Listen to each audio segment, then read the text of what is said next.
Let's see. Hello, how are you? Doing good. How are you? I'm good. Thank you for asking. Good. I'm glad to have you join in. I've heard a little bit about you, so glad to finally meet you. Oh, yeah, thank you. I think we actually have a call on Friday. Sweet. And let's see. Yeah, maybe depending on what time, it may be with me. I'll introduce you to Dakota. He'll be joining too. Pete, Okay. what's good? What's On good? Sharif, how are you? Good, bro. How are you? I'm good. I'm in a final round interview Yeah. coming up. Yeah, I'm really excited for that. So Nice. uh, We can check out the company. We'll do a little bit of interview prep too if you want. awesome. Yeah, for sure. Sweet. I'm gonna just send a message. I'm gonna send the email, let everyone know we're live, and then shoot, we'll just start a little bit with you then, Pete. Let's go to so cool. Email sent out, so we'll probably have a handful of people join in the next couple of minutes. Michael, what's good? What's good, bro? Let's see. Hey, what's good, Sharif? What's good, bro? What's good? How you feeling today? Man, feeling definitely nervous for sure, but hopefully it's good. Yeah, no, it'll be good, bro. Let's see. We got 3 more people joining. And cool. Let's pull up review and I'll share my screen and then yeah, for today's call, just get started with some final round prep. We'll kind of check out the company that Pete's interviewing with. But yeah, I mean, Pete, just tell us a little bit about maybe the role that you're interviewing in the company, and then I'll pull them up on RepView too if they're on there, and we'll just kind of chop it up. Sure. Yeah. So it's called Align, A and then dash. There's just a dash in between after the A. Yeah. The, Um. And Okay. then the first one. Yeah. Perfect. So it's a 3-round interview process. The first 2 were pretty simple. I had the second one today. Sharif, I watched your interview with Sprout. That was very helpful. Nice. For sure. I definitely, the first interview, the recruiter told me go for the close, and the second, that was the best advice. They actually sent me, he said he'll follow up with me. He didn't give me a time for the third interview, but like right after I received an email to pick Dang. schedule time. So I was pretty happy about that. As far as like the company, it's selling cybersecurity. They do audits. Seems like a pretty good role for sure. And yeah, for the third interview, I'm meeting with the COO. I'm a Okay. little nervous for that. It's a half hour. I think that I'm a little confused with because you're not going to really go for the close. I just don't know how to really end it. But as far as like questions to ask for him, I already have those prepped. I seem pretty Right. confident about that. I just don't really know how to end it. It's one thing I want to work on for sure if we could. Yeah, definitely. So, being that it's with the COO and you're interviewing for the account executive role, what I would say, and let me pull up his profile just to get a little bit, like, let's see, find out a little bit about him. But usually, COOs, being that they're like chief operating, His name is Steve. Yeah, Steve, that guy. perfect. Yeah. So, really, what I would kind of how I would line it up, it's almost like any type of sales calls. Let's see. Do we lose Pete? Okay, cool. While we wait for him to join back, his connection must have dropped. All right, cool. There we go. But yeah, I see we got Gilbert in here, Caleb's in here, Victor, Winton, Rolson. Sorry about that, Sharif. Yeah, I was opening another tab and I X'd off. I'm sorry. Yeah, you're good. But yeah, so this guy is who I'll be interviewing with. Okay. And then so my biggest and wow, he's been there for 10 years. So it's goodness, cool. So one, I mean, obviously you're gonna want to ask questions about like, hey, I've seen you've been here for over a decade. Like, what's made you really enjoy the company? What's made you stay so long?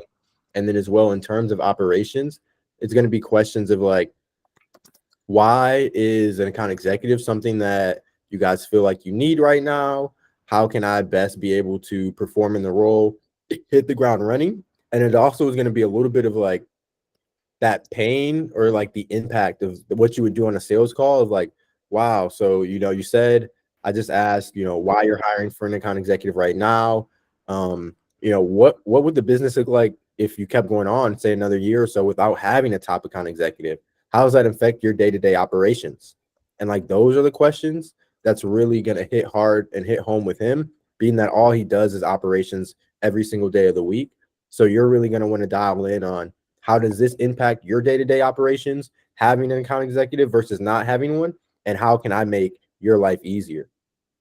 And then in terms of going for the close, so the biggest thing is, again, like you're selling anything else, the scarcity and the urgency of it. So one of the questions I like talking about is asking, how's the hiring process look like for you? How many people are you looking to hire? And why now? That why now is going to be so important, because if they're like, yeah, we need to get this role filled ASAP because X, Y, and Z, you can then use that to leverage the close. And you're also going to leverage that you're interviewing with other companies. And even if, say, you only had one other first round interview, you still have access to so many more opportunities that when you're going for the close, I always let them know. And I'll show you everyone too, because we've got a bunch of new members in here. So we're doing some third round, final round interview prep with Pete. He's interviewing for an account executive role. And we're talking about how to close on that last round with the chief operation officer so that he can secure the offer. So that being said, when it comes to the close, I'll keep talking until it doesn't feel like a conversation anymore, but a transaction. So whenever like, oh, what questions you have for me? Any more questions you have for me?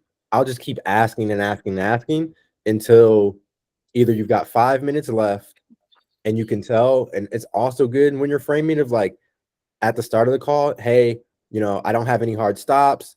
If this does go over 30 minutes, I'm fine. Do you have any hard stops? That's also going to be important because that's the same thing. If you literally act like you're running a sales call as you would as an account executive with him, those are all the things he's going to be looking for. I did that today. Yeah, my call went over a little bit. And I asked him that, so that definitely went well. I said, "Is it okay if we go over a little bit?" He was also late, so he was fine with it. So yeah, that's a great tip. Yeah, I mean that, and then along with how you were closing them, it's really going to be the same thing. So like, I'll thank him. Wow, whether I get this position or not, I really appreciate you for the time. Last question I've got for you is, I see you started 10 years ago as an operations officer. Based on everything you've learned in this role, Steve, if you had to start over, knowing what you know now, what would you do differently? Or like, what advice would you give to someone starting new? And like that question, especially because he's been there for so long, whenever I've asked it, it's always made them, they're kind of like, they'd like take a like step back and then like really like they sit like and kind of think about it. So that brings the energy up on the call. They also kind of boost their ego because they're like, yeah, I have been here for a minute. I have learned a lot. This is what I would do. So you get some good advice. It boosts their ego. And right after I ask this question is when I go into, wow, thank you so much for that info. It's very valuable. That being said, I do want to be transparent. While I am interviewing with multiple companies and in the final rounds, based on our convo today, your company would be my top candidate. And I'd love to move forward with you guys. What would the next steps be? So like, that's the biggest thing you can do in the close is say like, I'd love to move forward. Like, make it clear. I want to move forward with you guys. What would the next steps be? And then the ball's in their court. At that point, you can really tell if he's like, yeah, we got some other candidates we're interviewing and we got to talk with the team and we'll get back to you in the next week. And that's when I would be like, the next thing I would do is ask a question along the lines of like, wow, that, is there any reason that you wouldn't move forward with me as a candidate? So this one right here, just in case, like maybe he's like, well, maybe you don't have as much experience in this field or this field. And that gives you a chance to handle the objection before the call's over. And, if you still kind of feel it's a little awkward, then last thing is like, hey, when would it be fair to expect a response back from you? And that way you can at least lock in a day of like, I'm sure things get busy on your end. Can I connect with you on LinkedIn? And just in case things get busy or slip through the crack, you said I could hear back from you by next Thursday. So that way it just kind of saves yourself a little bit of like not knowing when to respond, or like when do I send another message, I haven't heard anything. But ideally, you just let him know you'd love to move forward. What would the next steps be? And like he kind of hints at like, yeah, we kind of want to bring you on. Obviously, we got to do some stuff, but you can expect, some news in the next day or so. So that's really how I would close it. Biggest thing is like really just emphasize you want to move forward with them. Also emphasize that you are interviewing with other companies and that you may have an offer coming soon, but you'll keep them updated, because then that kind of scares them of like, well, I don't want to, I know I still have two other guys I want to interview, but if I wait too long with Pete, he might accept an offer somewhere else. So maybe I just extend the offer to him right now. Like we've got a couple guys like Arion, he's in the call now, and he did the exact same thing on the role he's in now. He let them know like, yeah, I've got some other like final round interviews. And the guy was like, on that last call, he gave him the offer. He's like, yeah, I don't want you to get snagged off the market. So yeah, that would be the biggest thing. What questions do you have, or anyone else have, just about like closing the interview, or like final round, late stage rounds of like interviews? I mean, for me, that was very helpful. I think that's going to be great.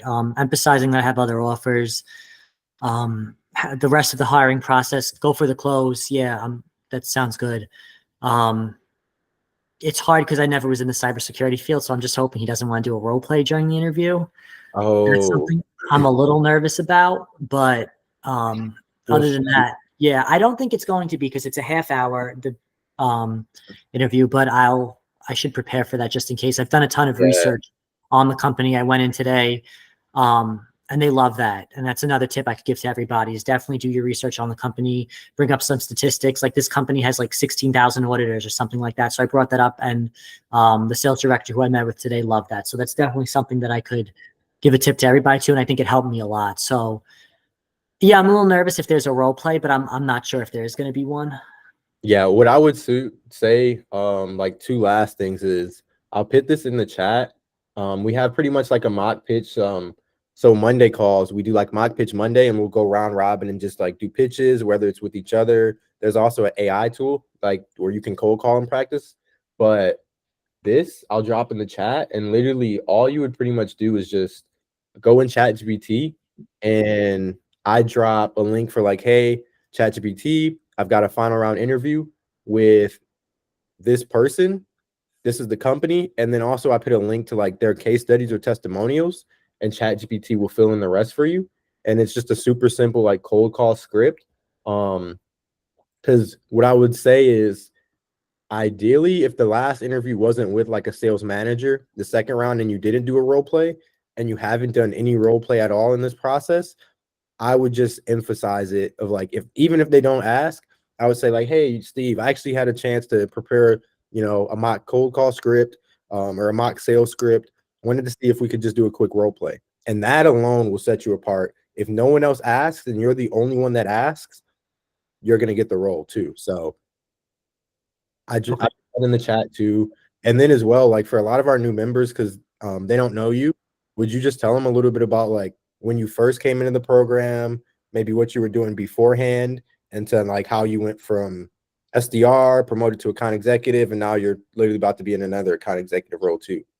Sure. Yeah. So I actually joined Sharif's course in the end of 2022, or like September of 2022. Nice. I had a little bit of sales experience. I did some door to door, but no tech sales experience, nothing. He helped me get hired for my role that I recently just got laid off from. But I got hired, and then I was a sales specialist, which was really an SDR, for like 3 months. Broke a couple records, became an account executive, then an enterprise account executive. Then my company made some shifts. Earlier this year, they hired a new CRO. He totally ruined the company. Did some layoffs. I was my sales director's absolute favorite employee. So my sales director and my CRO had some problems. He basically fired me from a personal bias, just to, I guess, spite my boss, because he couldn't fire my boss. So I'm back to looking for another opportunity. I rejoined Wealth University, and it's been great so far. It's been a month. I had a vacation in August, so that threw me off a little bit. Then I actually got COVID. But now that I'm back, going full speed with it. My first week back before my vacation, I had like 6 interviews. If you just follow the steps, It really does work. Jamie, that video with her and Apollo.io is incredible. She's always dropping gems for sure. And then now I'm 100% back to it. I've actually had, I think this week, the same, like 6 or 7 interviews. I got on Monday a first round, then today was my second round, and then the one that we just prepared for, I'm hoping that's going to be this week, so that'll be my third round. I'm hoping that company hires me like I'm the best. I have a second round on Friday, and then 2 first rounds next week. So I'm definitely seeing a lot of traction. You just got to follow the steps. I apply to like somewhere between 10 and 30 jobs a day. You got to make sure they're ones you want to. So there's days I just apply to 10, sometimes even less than that. But yeah, as long as you follow the steps, I mean, I'm very confident I'm going to get hired. This was actually Sharif was the first person I actually hit up the second I got laid off, because I knew how helpful it was the first time, that it would help me again for sure. And it's been incredible. I've actually been here 2 years ago. I'm coming back now. Sharif, you've enhanced it a lot. We didn't use school back then. So now that's also so helpful. These master classes at night. Great tips for sure. Yeah. There's one thing too that you said that I caught on, but I feel like it's just so valuable to reemphasize. You said you had the first round Monday. I think you said the second round today, and then you're planning on the third round in the same week. And that's one thing that makes the world of a difference, is the speed that you can have the first round to the second round to the final round. If you can knock it all out in 1 week, that also keeps you top of mind, and it almost always increases your chances of getting the interview, versus you had the first round last week Friday, and then the second round this week Wednesday, and then your third round like on Monday. That's a span of 3 weeks compared to like 5 business days. It's a world of a difference. So that's another tip. The sooner or closer together you guys can schedule your interviews, the better. Yeah, and that's a great point. And that's why I was trying to do it ASAP. They didn't have too much availability Friday, but I took every availability they had just so that they could schedule me in. And for anyone that has no sales experience or going into sales, when you want to make the deal go as quick as possible, because the longer the buyer waits, the less likely they are to buy. They're going to talk themselves out of it. So like Sharif said, with an interview too, try to get that interview ASAP. If you have something to do and it's not that important, try to drop it, because it's definitely very important ASAP. Like I'm trying to actually get it for this week. I think it'll probably be Monday, but if it could be Friday, I'm going to do it. Yeah, shoot, let them know that you're on vacation Monday, and like, can we please get it on Friday or something like that? Because yeah, same with when I used to sell real estate, like before I broke into tech, whenever I had a client, like say we would go show them a house and we're like, hey, you guys want to put an offer on it? And they're like, oh, we just want to sleep on it. And my go-to line was like, if you got sleep on it, somebody else will be sleeping in it, because someone else is going to put that offer in. And even if someone didn't, literally, success loves speed. The faster things can be closer together. And like when they're in that, because you got to look at it as you're selling yourself.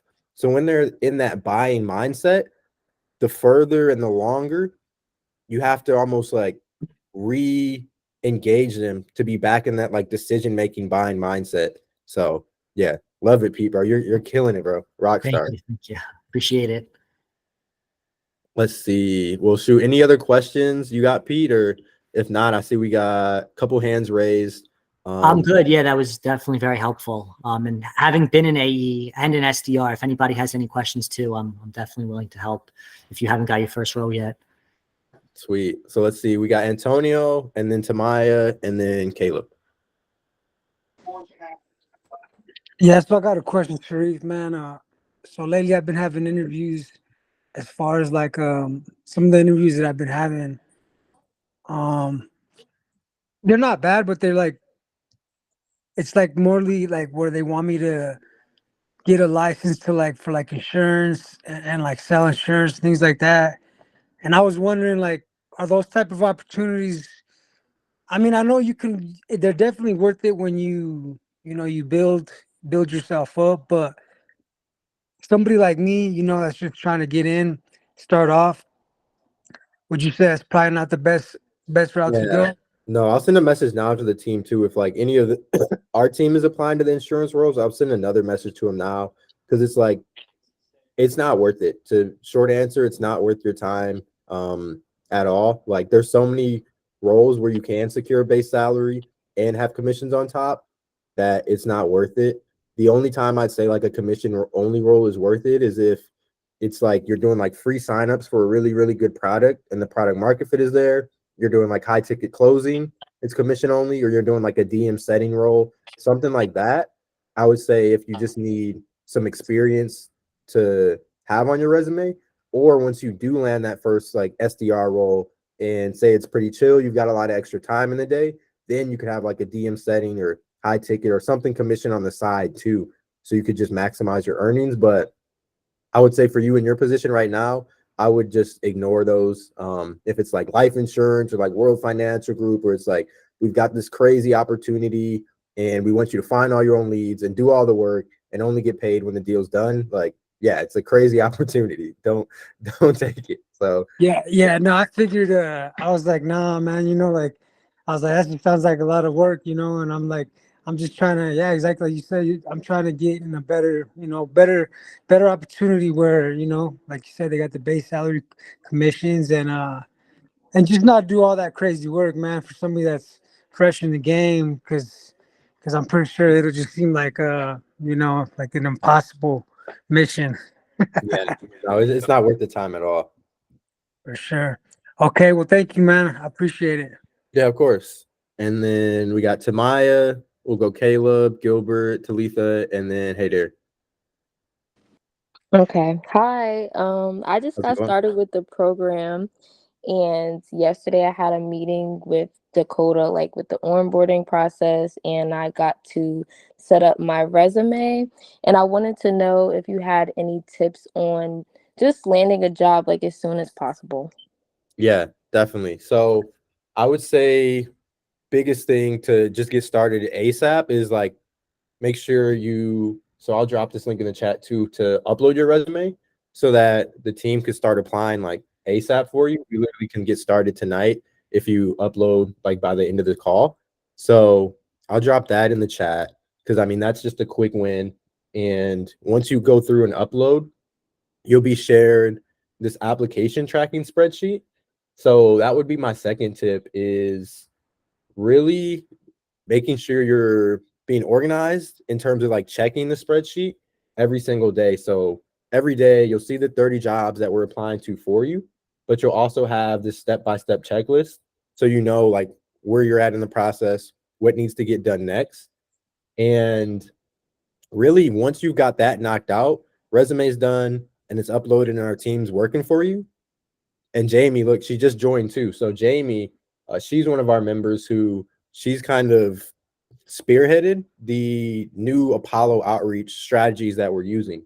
So with these Apollo strategies, it's a way to use emails automatically going out to these recruiters. It could be every 2 business days until they reply. Once they reply, it'll take them out the automatic cadence, but you also can even connect it with your LinkedIn account. So it would automatically send a connection, add a note, add a message to a recruiter on LinkedIn. So this is a really, really good video. And I mean, with Jamie's results, like just using a personalized message at the start, there were weeks where, I mean, she secured 3 offers, but she had over 16 interviews in a week.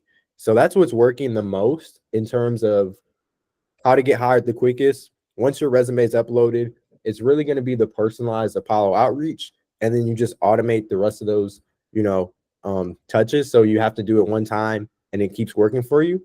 And then really outside of that, like the videos are good. I've got a lot of recorded like interviews as well. But I would say the biggest thing is just going to be these group calls. So you're here now. We have 4 of them a week. And that would be like the last piece of advice that I'll say, like just to get hired as fast as possible. What questions you got?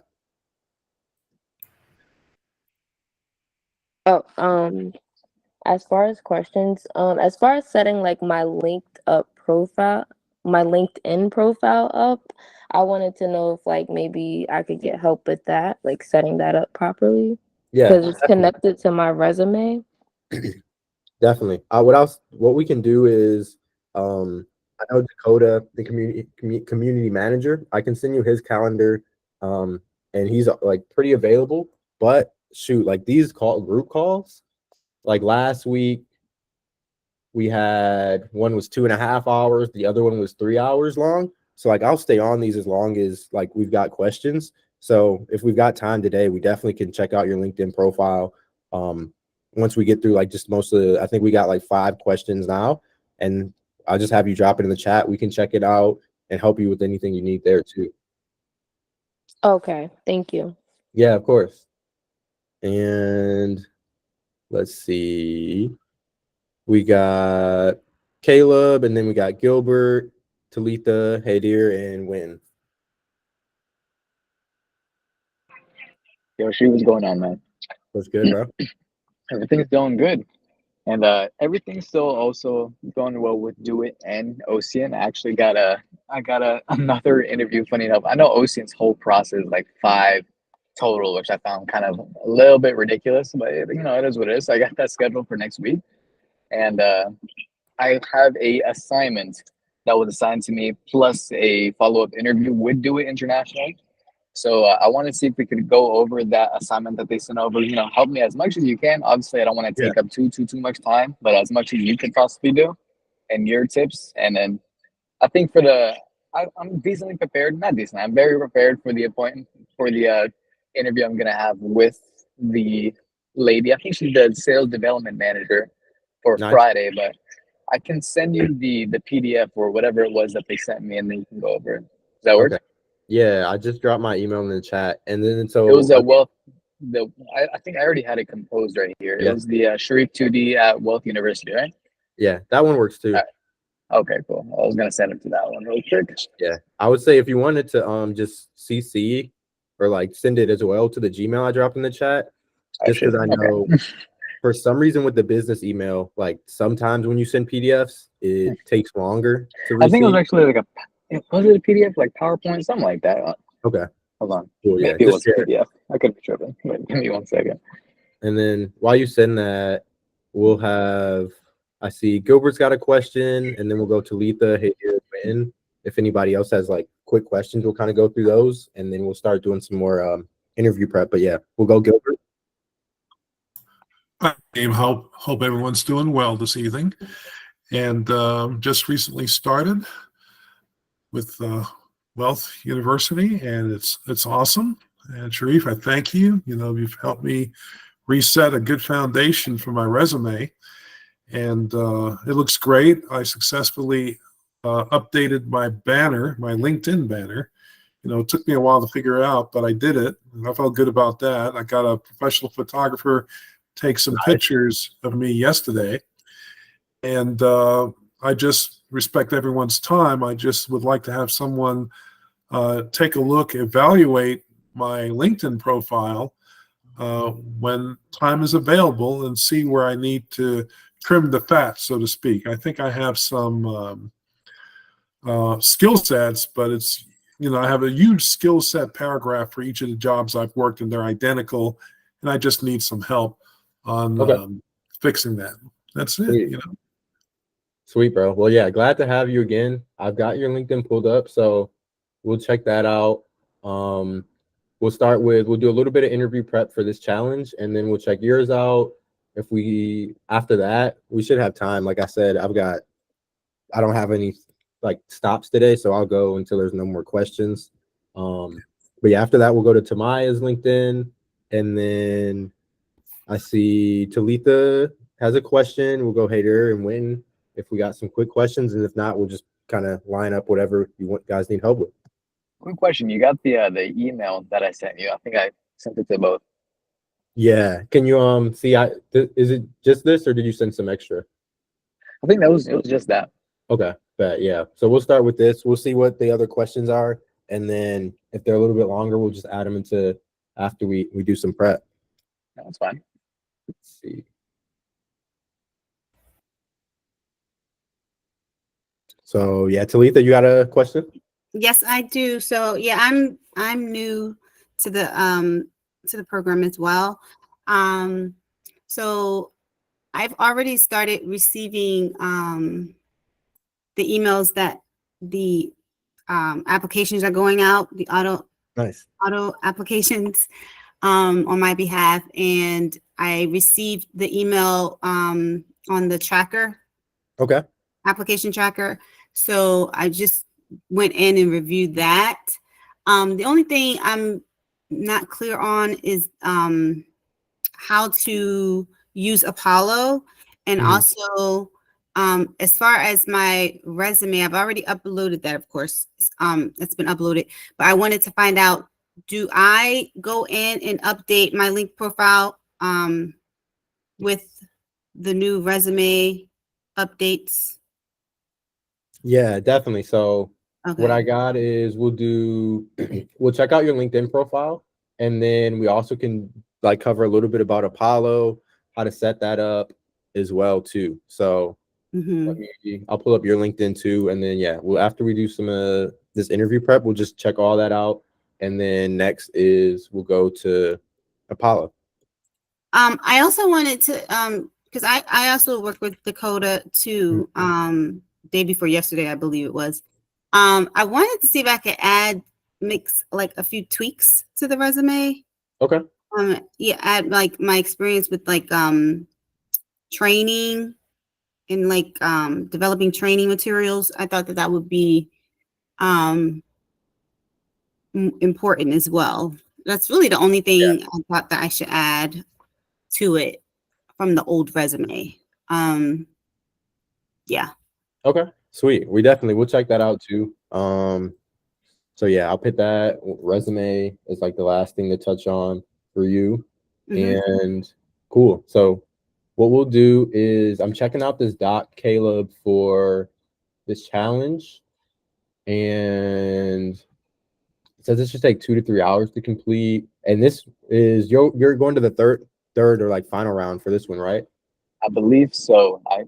I spoke with the SDR on like the senior. It says 2 to 3 hours, but I mean, in her opinion, I think she said she done it, and like if you really just put the time into it, it only takes really like 45 minutes, according to her. Like it only takes like that long. And I believe I should be submitting this. And they said after I submit it, then to prepare for the interview I'm gonna have with the sales development manager. So I have that scheduled for Friday because I wanted to give myself at least maybe like a day or two, especially for this call mainly, just to see if you can help out in whatever way you can. And I believe it should be with the sales manager. It would be nice if she was the last person, but if I had to be realistic, I could imagine that there might be one person after her. Right. But I'll be honest. So yeah, those are my thoughts. Yeah. So I'll share. I've got the recordings for 2 of the interviews that I did with Sprout Social. One of them Pete was talking about earlier, where I did the mock pitch with them, so I can share that one. What sucks is I had a final round panel interview where I did a presentation. I made the slide deck, and it was about like 3 or 4 people that worked there that I had the interview with, but the Loom only pulled my audio, so I could send it. But I think what it would be super valuable is I'll put this in the chat just for you to see kind of how I structured the presentation. I think I maybe spent 30 minutes on the presentation. Super, I'm like literally I copy pasted my LinkedIn about section, and I chose like a company that I actually had done like a content partnership with before. So it made it really easy of like who my 2 connections and who my 2 contacts would be. I was already connected with the COO, and then I just said like the founder would be the next person, because that's what it seems like they want you to really prepare in this presentation, is including the customers and contacts that you would have that email sent over to. So one, I'll drop in the chat, but it's pretty much going to be like who, why, and how. Like that's really what they're asking. Like, who are you reaching out to? Why are these the people you're choosing? And how are you going to get their attention? So where I would honestly start with this is ChatGPT. That is exactly what I did. Like I just put in the PDF to ChatGPT, and then it did it fairly well, like pretty good. And then I just want to see if if I was missing anything from your point of view, if there's anything I could add to it, or not add to it, but just in general, helping out with the assignment. But ChatGPT, that was definitely already on my mind. Do you have like we could check out like what it kind of had prepared or what it did. Sure. So Okay. let's see, Because because yeah, I if have you to even know if it how I started like with the cold call, can send it. prospect email, Yep. and then Hold do on. it I think I international. have an idea. I think I can just copy paste to pretty much what it gave me, and I can send it to you in an email. I think that'd be pretty easy. Okay, sweet. Mm.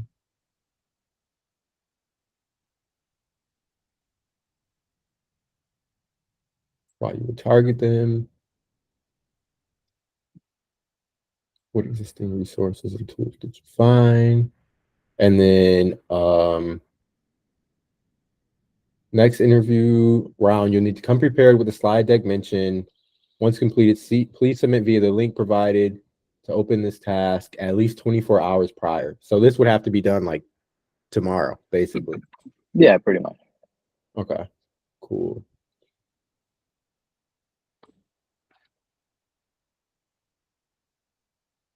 And let's see their value prop, because it seems like this is the main thing. So once you find 3 customers, describe why you target them, which is the who, and then explain why they would be a good fit for digital native organizations, optimize their cloud spend, to drive business growth, and as well for like everyone. So whenever you have like some type of complicated task for one of these interviews or for a company, or it's like even a cold call, or you're just doing research to figure out what they actually do, the first place that I would start too is their customer stories, case studies, or testimonials, whatever they call it, because that's how you're actually going to figure out like what do they do in the real world. So for this one, because it seemed complicated in terms of what they actually do, let's see. So click case studies. And cool, this one was in August. Luxury escapes.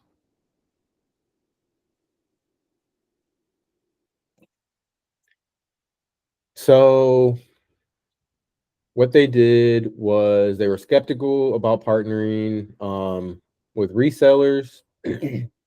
Great value in their services during their transition to AWS, which is just like the Amazon like network. They benefited from cost savings, enterprise level support, and thorough architectural review that prepped them for high demand during the Boxing Day sales, leading to double traffic without performance issues. So, in short, this is what Do It does.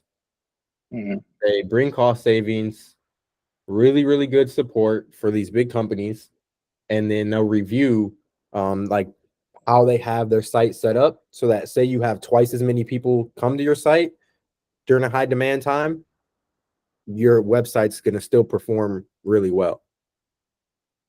Okay. Checking if they have YouTube channels helps to understand the companies too.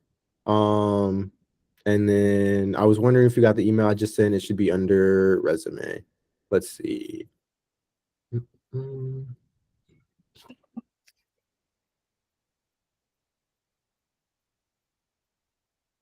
Let's see. Okay. Cool. Yeah, I see the resume as well. So I'll pull that up. And then let me see. Caleb, did you email over? I'm trying, but when I put it into the email, it doesn't do a formatting, so it's not like spaces or anything like that. It's all clumped together, so it's hard to understand. So I'm trying to figure out how to. Are you pasting? You can do like either like Command Shift, like V to paste without the formatting. Yeah. Let me see if I can do that. And you can get to somebody else's question while I do it because I'm on my phone, Okay. so I want to get my computer out. Okay, no rush. Let's see. Let me pull that resume up, and then we'll go through. So Gilbert, in terms of your LinkedIn, this looks really, really good. I like the background. It's almost like it kind of matches up with like the background in your picture in your headshot too. So this is really cool. We've got breaking down beverages. I like that. You've got the link. This looks really, really good. Yeah, this is perfect. You've got the metrics of like 3 million in ARR, which is annual recurring revenue. You're doing how many dials you have daily, and then as well, like how many appointments you're setting. Yeah, this is perfect. Very detailed, 10 plus years of experience. You're active on LinkedIn. I like this too. Literally, it's like everything we had on the resume. This is perfect. And then you've got the like big bullet points. Literally, they're on every single experience. But Like this you is, notice there's a big skill paragraph, and they're all identical. yeah, You can trim it down, I think. yeah. I mean, this looks good too. I would because you're doing those skills for each job anyways. So that looks good. I would leave that in there anyways. This Okay. looks really, really good. Honestly, you've got recommendations too. Yeah, honestly, I wouldn't change. Excuse me. I wouldn't change anything at all. It looks really dialed in. It's perfect. Well, thank you. Thank you. I'm going to have another picture put in because I guess my face is filling up that circle too big, maybe. I don't Yeah. know, but No, I mean, shoot, if you said you've got a professional headshot scheduled, that yes. it's only gonna be good, and you can always reuse those pictures like whenever too. So, yeah, that's Yes, really sir. good. Well, thank you. I appreciate that, and I'm getting acclimated to the application tracker and that Google sheet to monitor my progress and activity. All right, I think I sent you an email today with that link. let's So, see.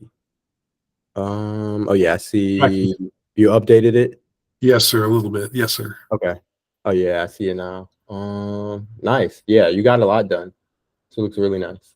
Yeah, guys, please make sure you're using. If you're not using your application tracker, the checklist, it definitely just a good way to stay organized.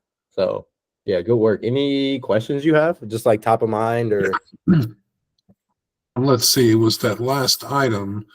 I have your LinkedIn reviewed by group call. I guess we just did that. yeah, take that one off. Yeah, that's awesome. And now the applications that are generated, I guess they're targeted towards what we're looking for. Like in my case, I'm looking for a BDR, an SDR, or senior BDR, senior SDR. But it's no big deal. But I think I might have seen an application for an outside sales rep, and I really am an inside salesperson, a remote inside salesperson.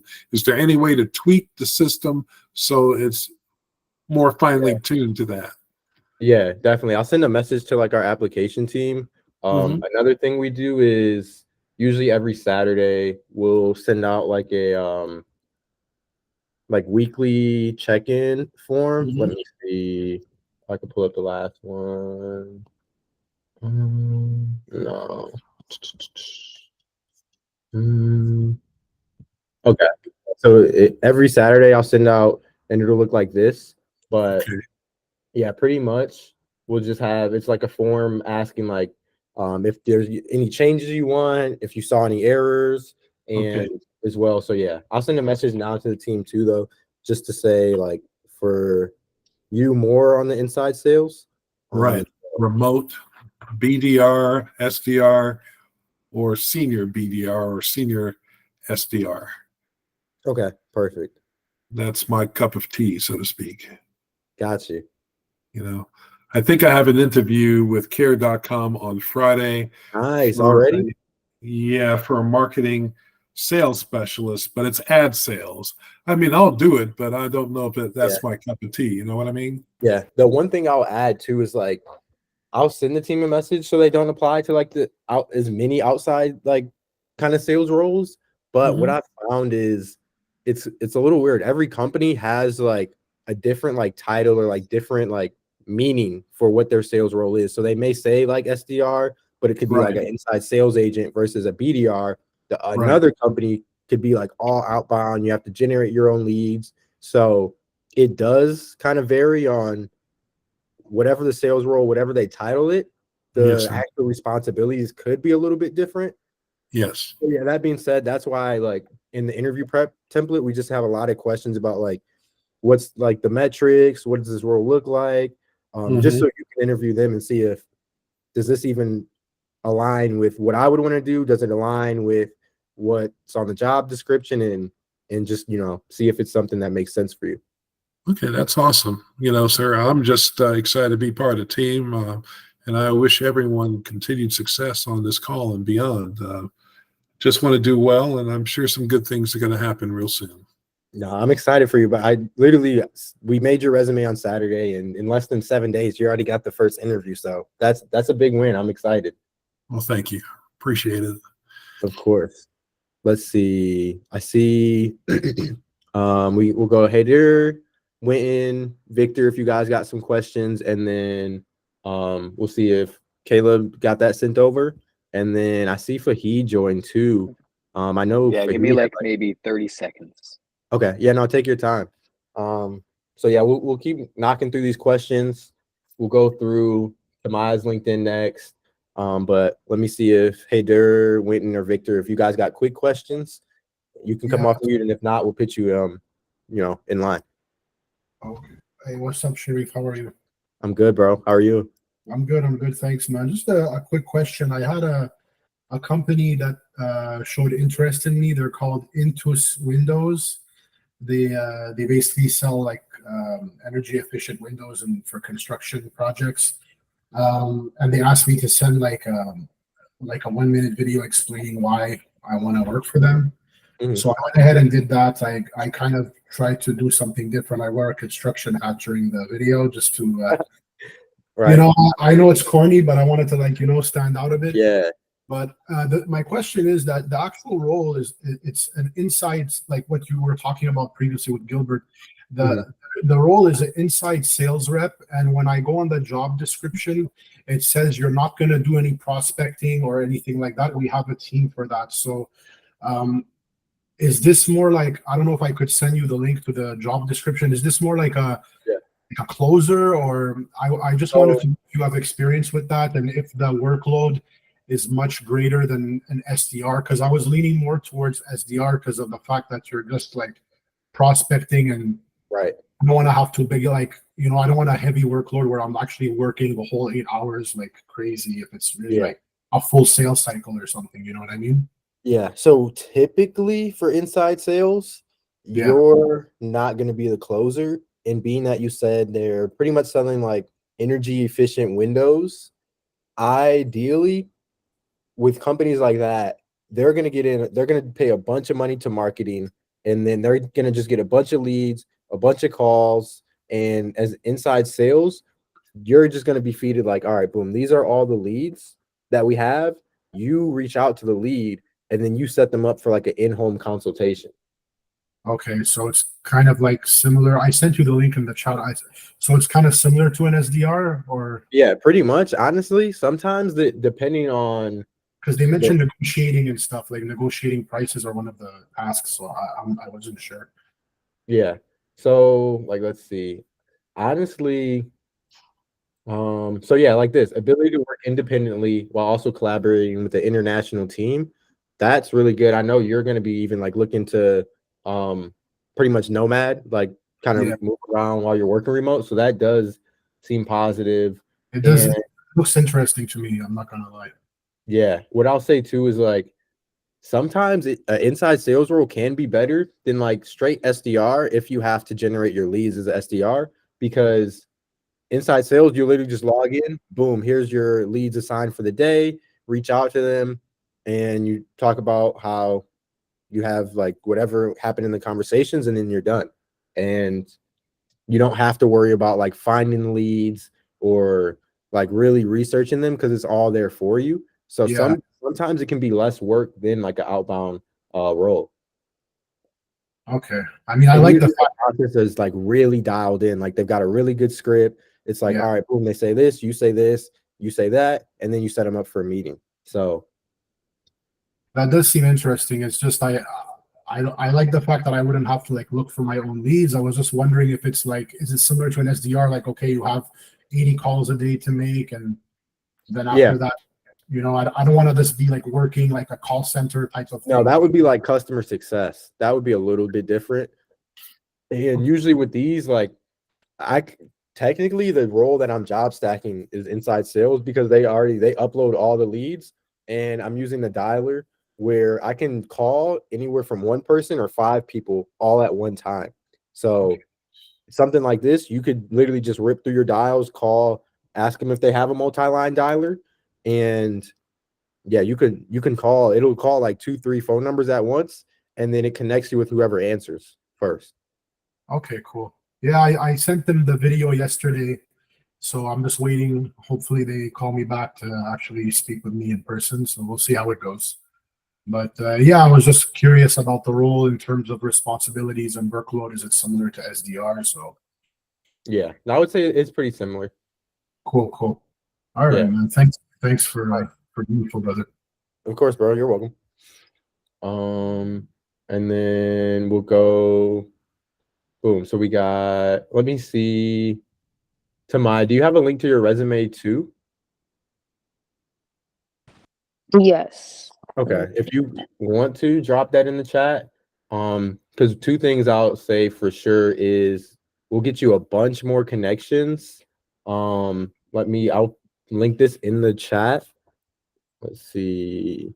Unlimited. So I'll link this post in the chat. If you want, I can send a link to it on School as well to you. But pretty much we've got 97 comments. So you probably could scroll through and get at least 100 connections just from like this post on School. Here, I'll just at you. Let me see. And then as well, like once you go through all these people, they all should be like pretty open to connect with you because they're all in the group and they're all looking. Mm-hmm. When you click this link right here, unlimited connections, then you can go through and you can connect with like everyone that's been through like our program since like 2022. So like Pete at the start of the call, like when we were on like Discord or like we were on WhatsApp and like we didn't even have like School or auto applications or anything set up, like you can go through and connect with all the members since then. So this is probably at least like another 100 or 200 connections that you'll be able to get just in this document too. So that like you'll be able to go and boost your profile in terms of connections that you've got like immediately. So that's the first thing. Outside of that, headshot is perfect. It's super professional. It's in like 4K quality. It's centered. It's focused. Background, it also is cool because it kind of matches like the headshot. So that looks perfect. I would say if you're shooting for an SDR role, I would just change this bio to sales development representative.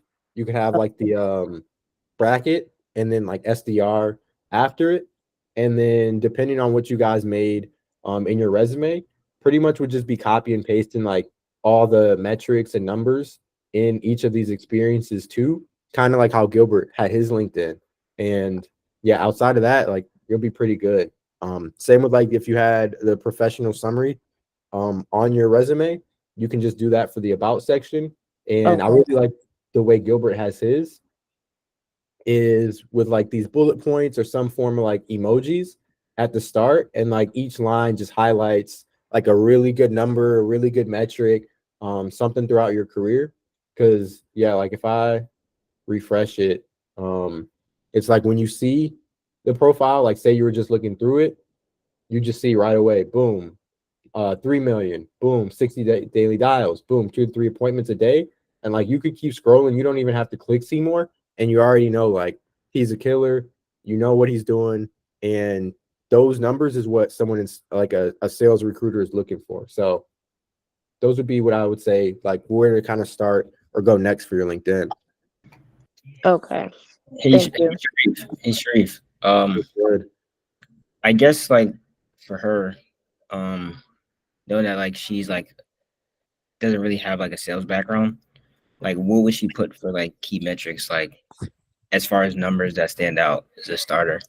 Yeah, I mean, for example, like I really would lean on like this role. So like say for this role where you like if you were doing hair, or you were selling hair products or beauty products or skin products or whatever it may be, I would be putting in metrics for that. So say, for example, you had to reach out to a supplier or like a vendor, then that's like B2B. That's technically business to business, and you're developing partnerships. And even if it's like you're reaching out to like some small vendor who custom makes products, that's the CEO. So now you're reaching out business to C-level executives. And then as well, say you're setting up partnerships with them. If you have to answer inbound client calls, you could put receiving, 20 inbound calls a day, or it could be like 30 inbound calls on a weekly basis from clients like B2C. And then as well, depending on what you were doing with it, it could just be like revenue generated 100K in annual revenue, or generated, X amount of dollars in gross sales revenue on a monthly basis, or whatever that may be too. Okay. I think I'm probably just gonna schedule a call so Okay. that I could get like a little bit more help on the LinkedIn profile. Okay. Yeah, I'll shoot you over Dakota's link too. I'll send that over on school. And then this call will be recorded too as well. So Okay. but yeah, definitely that's where I would kind of start with it. Depending on what's on your resume too, you can kind of just copy paste it. Pete, see you, bro. Appreciate you for jumping on. But yeah, any other questions you had? Not at the moment. Okay, cool. And then I see we've got a couple more questions in the chat. We'll go Winton, Victor, and then we'll check out Talitha's LinkedIn, and then we'll go back to prepping for Caleb's interview. So Winton, Victor, what's good? What's good? Hey, Sharif, can you hear me right now? Yes, sir. Hey, what's going on, G? I got a quick question. So I saw you liked it on school as well. I got a interview coming up with iMatrix, except it's going to be a group interview. I was going to see Yeah. if you had any tips on something like that. Yeah. So Arion, I know he closed his second role off of a group interview. So I mean, Arion, if you want to give Winton a couple tips on like group interviews and just how to stand out, because that's going to be the biggest thing, is standing out from everyone else. Yeah. I would say, for a group interview, do you know how many people are on there? Are going to be on a group interview or not? No, I don't. I just got the request today. Okay. Well, I mean, that really doesn't matter too much. I would say the group interviews are really going to go as like get to know everybody. So hopefully it's not too many people. Hopefully it's like 4 at the minimum. Where he's going to go through everybody. You tell exactly like your experience, what you're hoping to get out of the job and that kind of stuff. And then I mean, after that, it's kind of really just selling yourself. Because what I did on the interview, it was about 2 other people on there. He went through everybody in the interview, and then he asked at the end, of like, do you guys have any questions?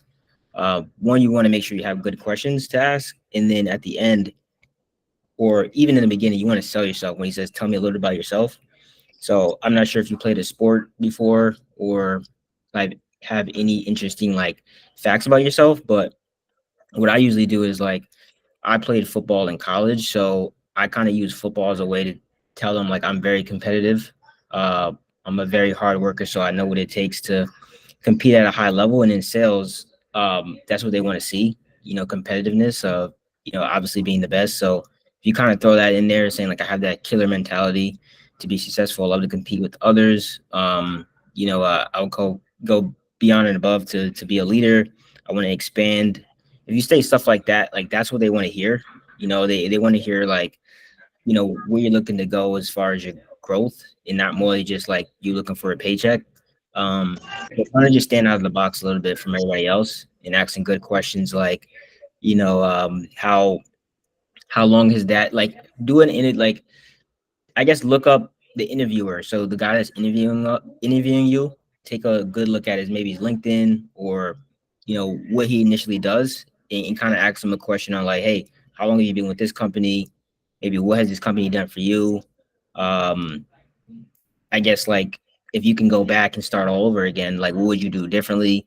Like questions like that is going to really engage the interviewer. He's going to look at you a little different from others.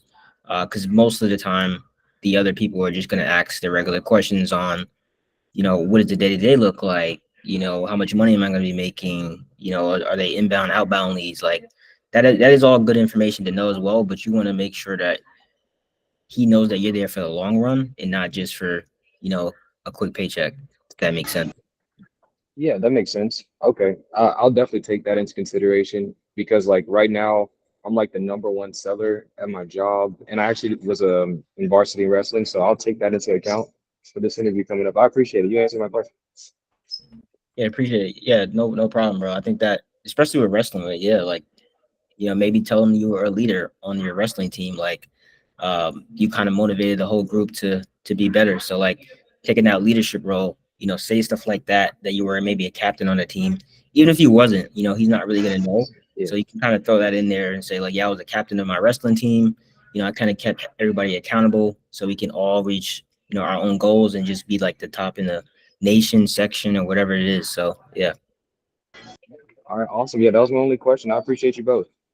Thanks. No, that's really good tips. Yeah, I literally I agree with everything Ariane said. At the end of the interview, especially have some really good detailed questions showing you did research, and just speak to your confidence and your skills, and you'll be good to go for sure. Awesome. Oh, can I just add in that make sure Yeah. you close on that at the end of the interview? I've been using so a couple calls ago, you guys told me I got to close. I started closing, just asking them, hey, is there anything I can elaborate on that otherwise would stop me from going to the next round? Like, and dude, that's been working wonders. Like, actually, like huge. And bro, guys, Fahid, what you're at 13 interviews just this week? Something like insane. Yeah, something 13. Yeah, actually, in that day, yesterday I had 7, but 2 of them ghosted me. So Dang. Yeah, it happens, but I mean, still 7 in a day, like 5 that showed. And yeah, you never know. Sometimes they'll hit you back up if they don't show, but yeah, I mean, she did hit me back up for Friday. So I can't take the clout for having 7 in a day. yeah, I was 7 on the calendar is still pretty fire, but I mean, shoot, that's still 13 over. I feel like anything over 10 in a week is like you're doing really, really, really, really good. So Yes, sir. what you're doing is working. I mean, keep doing it. Yes, sir. Michael said, "Drop your resume. I'm trying to see something." Yeah. Last thing too, just send like a follow-up email like after the interview's over. Probably like Thank you. yeah, like a few minutes after, like a thank you email for the interview, because that's good at what like follow-up tips. Basically just following up. They want to see that as well, because in sales you're probably gonna have to do some follow-ups anyway. So you taking the time to even send them a follow-up thank you email after the interview shows that like you already have good skills. Yeah, I'll drop this in the chat. Thank you, Ariane. I forgot about that. It like for some reason, I mean, I guess I understand it, but yeah, a lot of companies like that. I interviewed with this one company called Brightcore, and that was their biggest thing. They're like, yeah, if you don't send a follow-up email after like each interview, you're not gonna get the next round scheduled. So that actually also attaches to another point of if you can record every single one of your interviews, even if you're not gonna watch them, but it does help. And like literally, if I'm on a Zoom video call interview, I'll just take another device, my phone, set it to record, and set it on the side. Because when you go to write the follow-up email, you literally can just play back a couple clips so you can remember. And I would really write like, hey, thanks for the time earlier today. And then depending on what we talked about, like I would just say like, thanks for answering my question regarding, and literally just type out what we talked about in the interview. I'm like, wow, they really remembered our conversation. And so, yeah, really, really good way. Siraj, what's good, bro? What's good, man? How you doing? It's been a while. Good, bro. How are you been?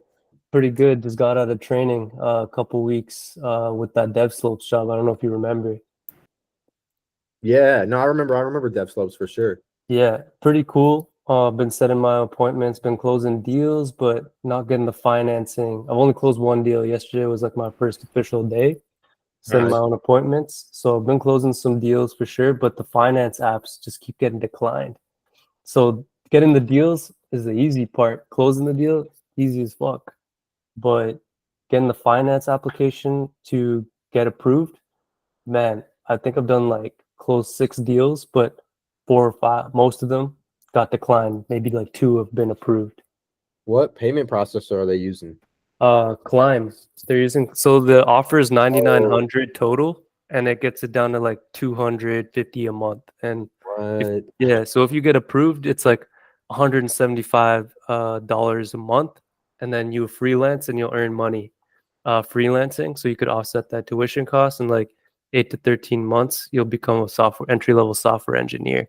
So it's like a 60 to 80K base role, and then typically you have full lifetime access to the coding academy as well. This is what they're using, climbcredit.com? Yeah. Really? That's crazy. Like, Everything's getting declined, bro. It's crazy. And that's their only payment processor. They have a firm, but the 2 people that I got signed up, they got only like approved for $700. Dang. Huh. That, I mean, for that, it seems like it's really nothing that you can do. It's more so on like their lead qualification process, like not having people sign up where they don't have, you know, decent enough credit or something to get approved. Yeah.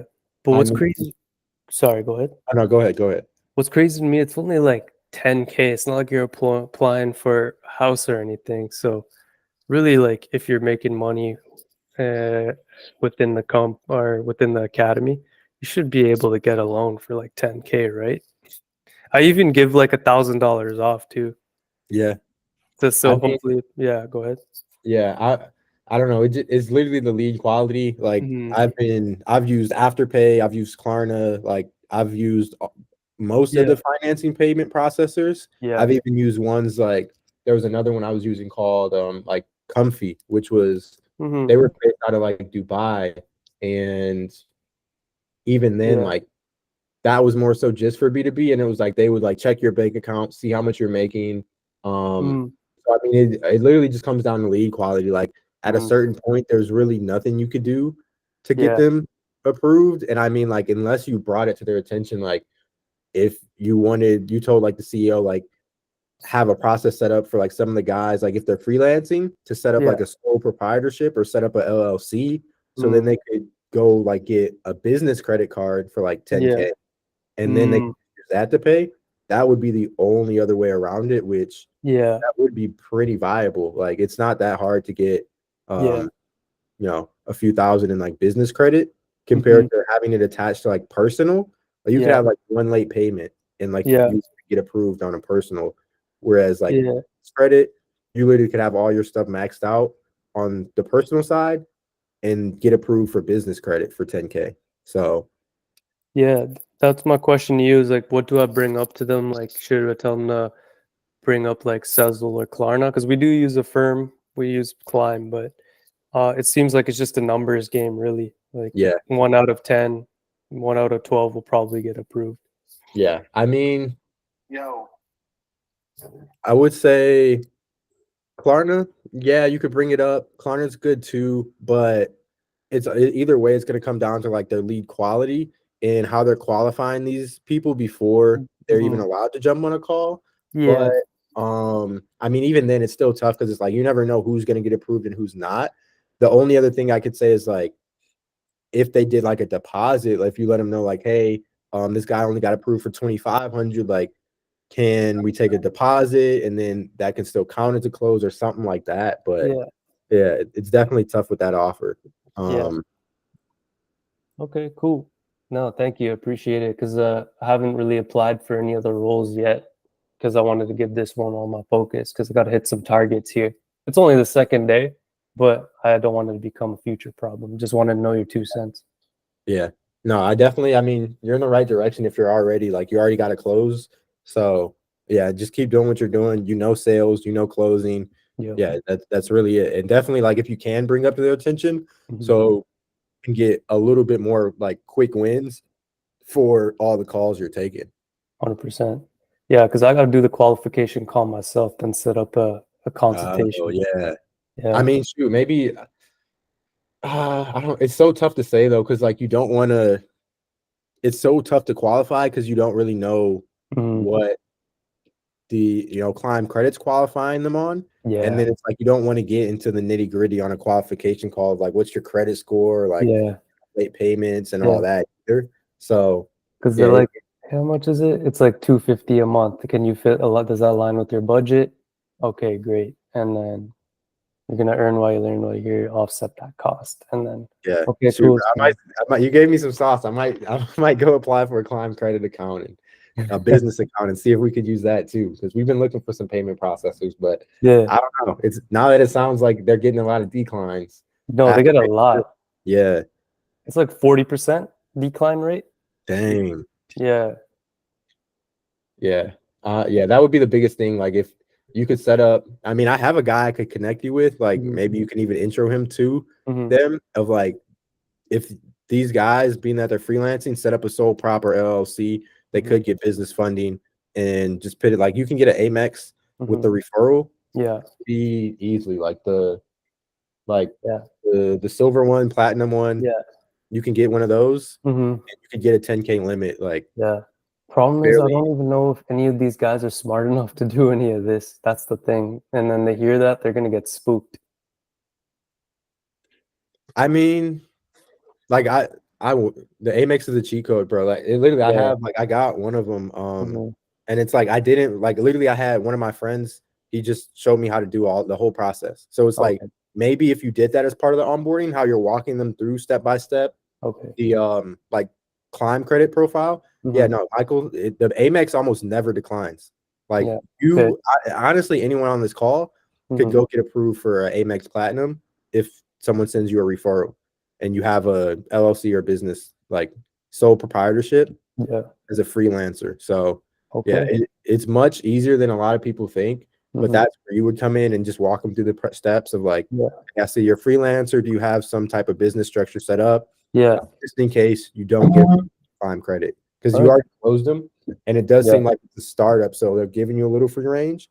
So Mhm. yeah, I can connect you with my guy Xavier, and Okay, great. I'm gonna bring that up to my sales manager tomorrow. He's super chill. So I'll be like, hey, we need to get people approved, man. Like, get them in here. yeah, Cool. All And right, then, man. Siraj, like, do they not have a program where it's like once they get you placed in a job, they'll just take a certain percentage of your income within that job?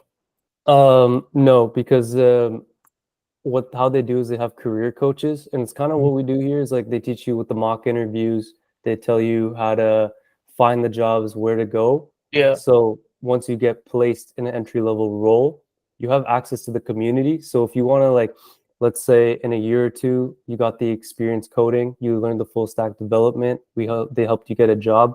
Well, if you want to get promoted, get like to 6 figures with that experience, well, the career consultants are going to come in and they're going to tell you how to do that because they've been in the game for like 10, 15 years. They've been through it. So that's Yeah. really, they're not going to take a percentage off that. They just want Yeah. their 10K, and then you have lifetime access and you go do your thing, man. No, absolutely. There's another company that kind of does that, like helps you get placed in tech, but they take a percentage instead of like a whole, like, because I think you said it was 9,900. That's Yeah, that's pretty cheap because coding So- boot camps, man, are like 15 to 25K, Oh, 50 yeah. hours of yeah. I mean, if you get a degree, like that's fair. 4 years, 70K.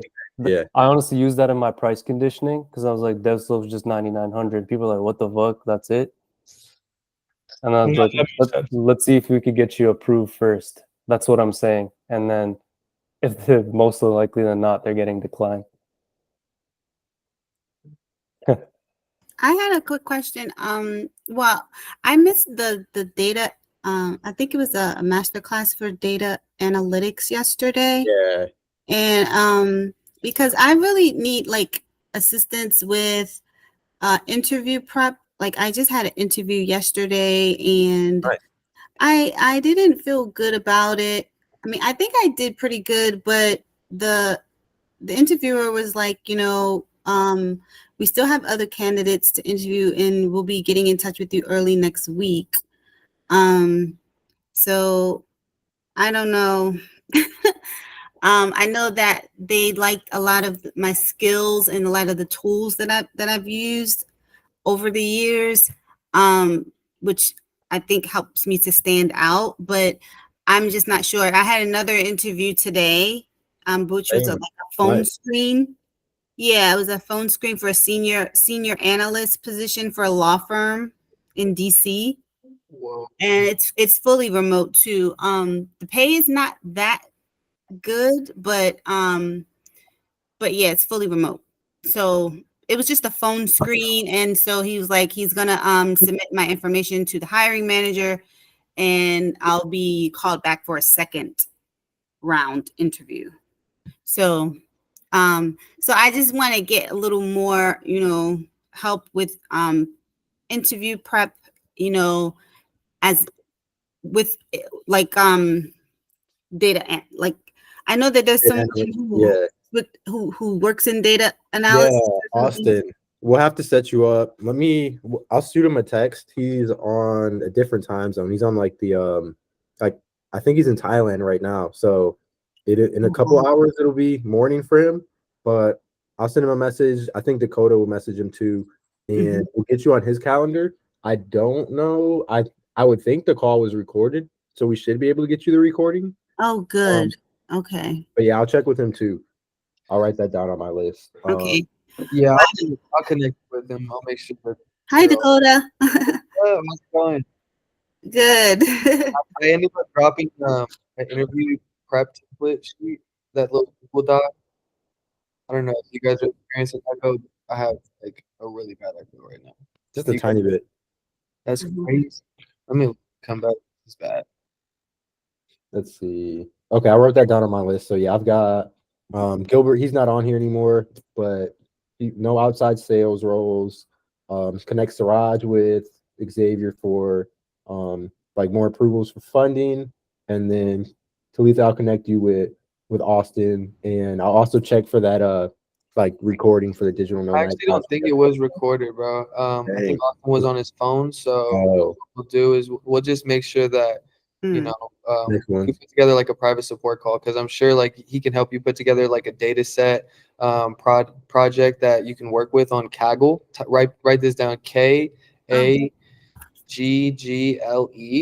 and you can actually put together like a data set project with any type of data, and it'd be nice to like just get really like back familiar with it, and then also be able to showcase a new project. You might be able to click with the hiring manager if they like this specific type of project that you did. It could be fantasy football. Like I've heard a couple different things that Austin's done with some data sets on here, so you should definitely check it out. Okay. Yeah. Thank you.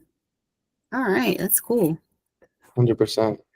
And I'll talk to Austin. I'll put together like a private support calendar that you can schedule a call with him, and you guys can do like some good work on Kaggle for sure. Okay, awesome. All right. Now, as far as my LinkedIn, I can just go in and update all of my experience with the new resume information, the updated resume rather. Yeah, I can do that in the morning. I would say too, if you want, we can literally take like 60 seconds. We can make a banner for you right now too, just so you don't have to have like the Yeah, that's a generic one. Yeah, that's a generic one. Yeah. Let's see. Okay. But yeah, outside of that, like headshot looks good, and yeah, I would say even the about section looks really good. I like that. Yeah, I would just say updating the experience would be the biggest thing. And then we'll knock this out. Let's see.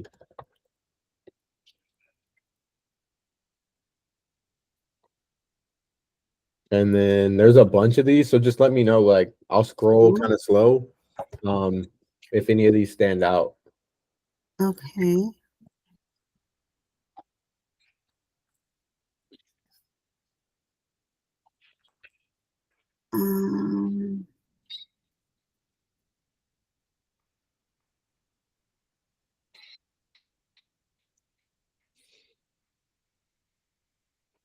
That white's pretty too. Like this one. Yeah, that white's pretty. Yeah. Okay, sweet.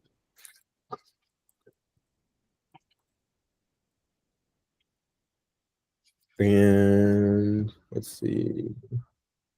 So for this, let's see if there's some like image we can insert or like science. We could do something like that. Would you want to do like one of these images as well on here, or would you just want to do like, let's see. Or we could just leave it blank. Let's see. I like the image, but that's like in blue. It looks like it was in a bluish color. Let's see. Like this one or this one? Yeah. Like this one? Mm-hmm. Okay, cool. Something like that.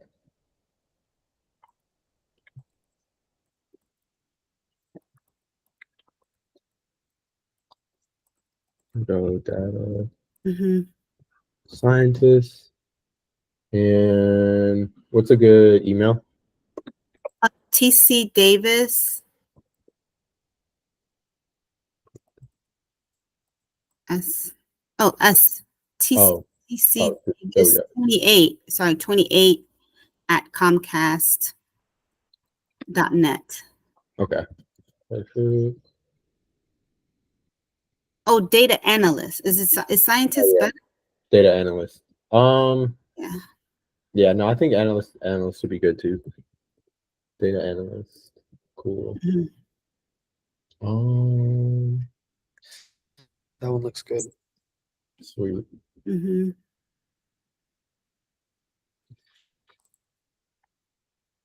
And let's copy this.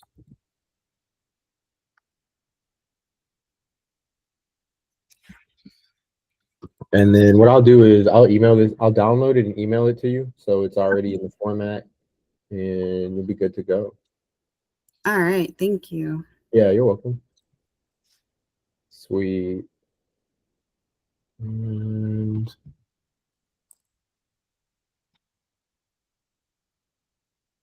then let's see where so we checked out all the LinkedIn. So yeah, at the end of the call, we can do a little bit of Apollo. I know we got Caleb. We'll do some interview prep. And then I think Victor, you got a quick question too. And then yeah, we'll get back to the interview prep with Caleb too. Sounds good, man. Sweet. Let's see, Victor, you have a quick question, Victor, Michael, if you guys. Yes. What's good? Yeah, Sharif, how are you? Good, bro. How's it going? Pretty good. So I actually have two questions.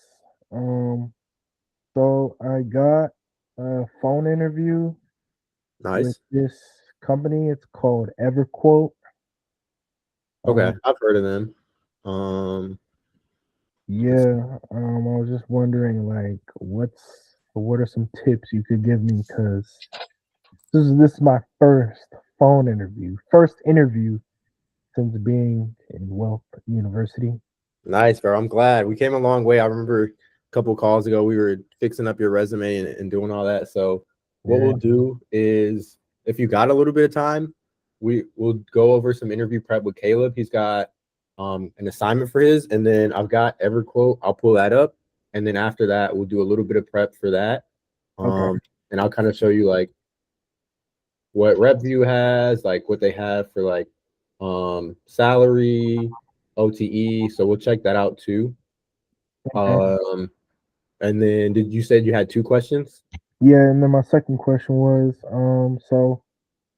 I applied like to this company. It's called Silver. It's a BDR role. They said I was moving forward in their first round interview, so they wanted me to do a challenge. Okay. Yeah, so I was asking if I could get some help with that. Seems like they want me to find somebody who works with a billion-dollar company Okay. who's a VP level or above. What's the second company called? Keelver. K-E-V? Keeelv. No, Keelv. Yeah. Okay. AR. Yeah, that one. Okay, sweet. Yeah, we'll check those two out. So let's see with this interview Caleb's got coming up. Let's pull this back up too.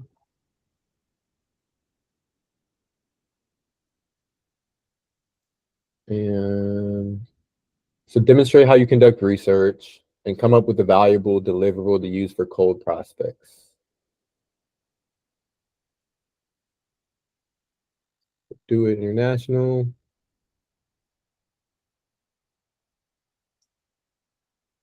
I like this. And reflecting on the resources and tools used.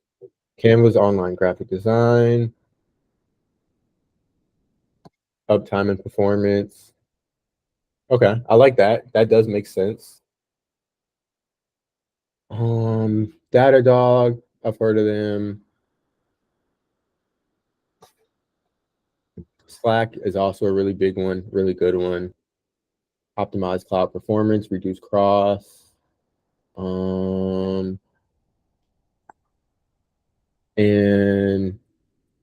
so COO and co-founder.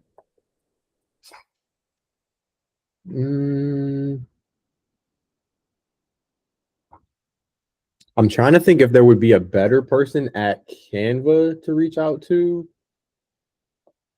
only because they're such a large company, and like the COO, they might be a little Like a outside. little too big. Yeah, like let me see if there's someone better. Do you think for like it'd be smaller companies or is it just a different person? No, I'd just say a different person because, like, I mean, one, they're gonna be a little hard to get in contact with, and their like target customer or like their target audience would be like maybe like a IT like chief information officer, like a chief technology officer compared to like a just operations. Like operations, that could be like, how's the sales team running? How's the HR team doing? What's our bottom line? What's our revenue? They're not going to really, like, if you talk to a COO, depending on who they are, they may know a little bit about like cloud operations and AWS, but they also could be like, yeah, I just check the numbers and run operations. Like you need to talk to our IT guy. Okay. I mean, out of the three options he gave, do you think those three options could be something that's, liable to the prompt, or maybe I should choose another one to focus on, or what do you think? No, I definitely think Canva is super, super like viable. Like, shoot, we literally just use Canva. I love using Canva. It's like a really, really good company.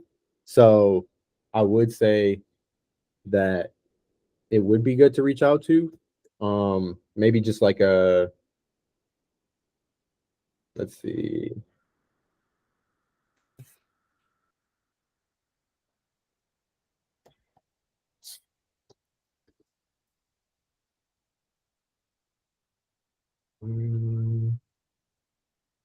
Because search, maybe we do like, wow, let's see.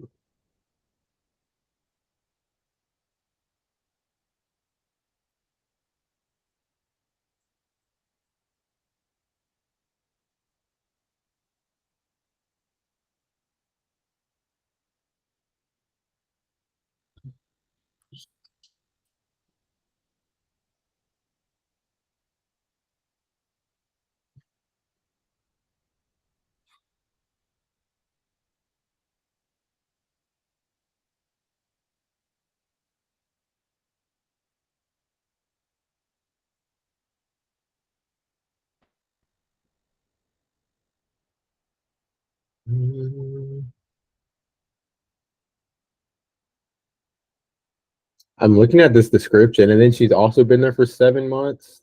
And it's got her contact info in there.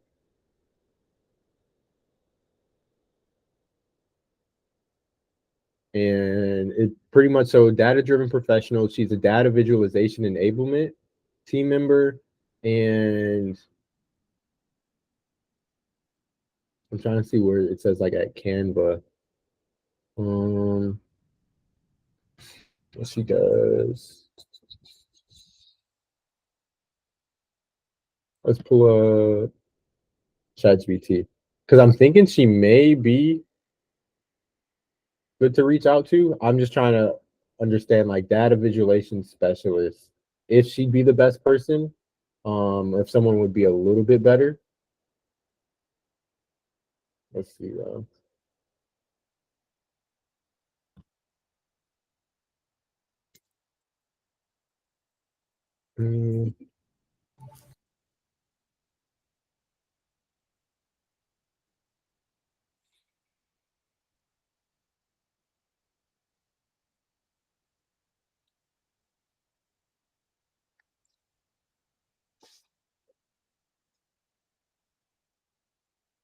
Let me pull up their site. Now, chat. Yeah, let's see. Do it. Favorite parts of class. You said what? So these are my favorite parts of class when we start busting out chat. Nah, for real. It's like if you don't get on it, you fall in line or fall behind. Personal assistant locked in. Yeah. No, chat is clutch. Super, super clutch.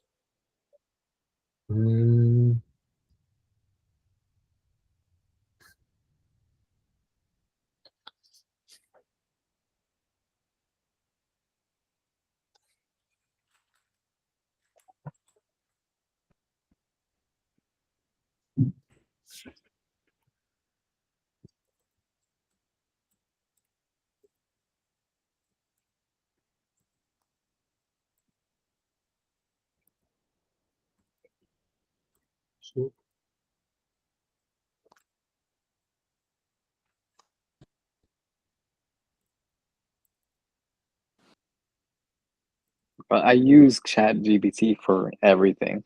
Yeah. Like even things that you can Google, I'd be using it on ChatGPT. Facts.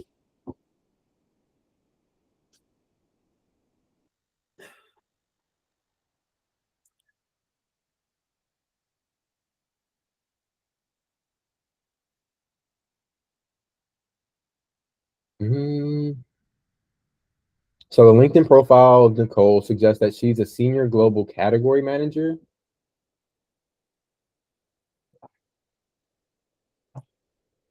I don't know where they got that from. Ask the variations of what that title, what other names that title could possibly be, and Yeah. might come up with something close or similar. What is she? Data data visualization specialist, data visualization enablement, which it does say while her role involves technology partnerships and procurement, she may not be the ideal first contact. But for a sales partnership, you're not gonna really like business development. That's wrong. Like that, they're reaching out to start partnerships with other people, possibly procurement manager. If your outreach is related to specific cloud cost optimization solutions, her team might still be involved, but a strategic partnerships manager would likely be the key person to contact first. So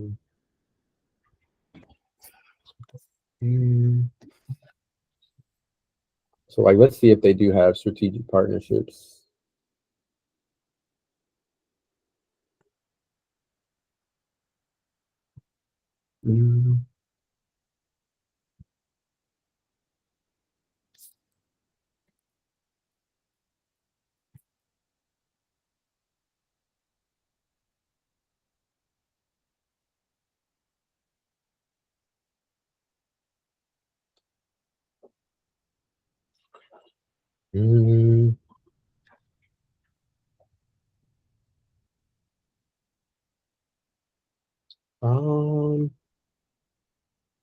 Possibly, but yeah, she popped right back up. Data visualization, because everyone else strategic, that's customer success. They're account executive. Like you're not going to reach out to someone on the sales or like the customer success side.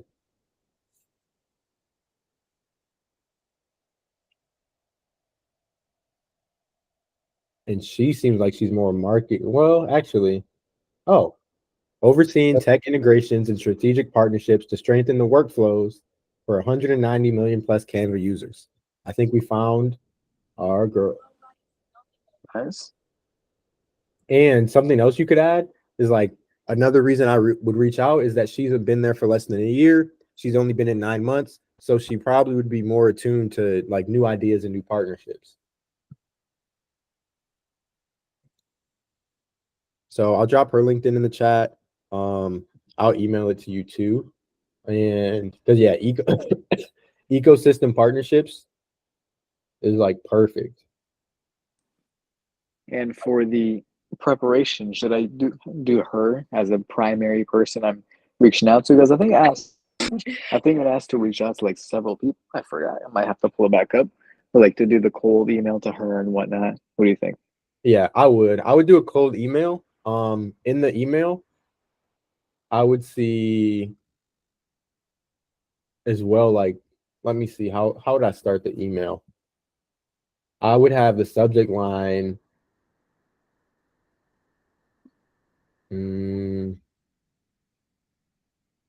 Like, depending on how like in depth you want to go, you could even make like something like on Canva and have it as like, this is what I would email her. This is what I would put in Canva. And it could be like something like super simple, like a custom Canva design. And the subject line would be like a Canva partnership design made just for Allie or something like that. Like as a subject line, but if you could connect that too with like something on her LinkedIn that only she would know about.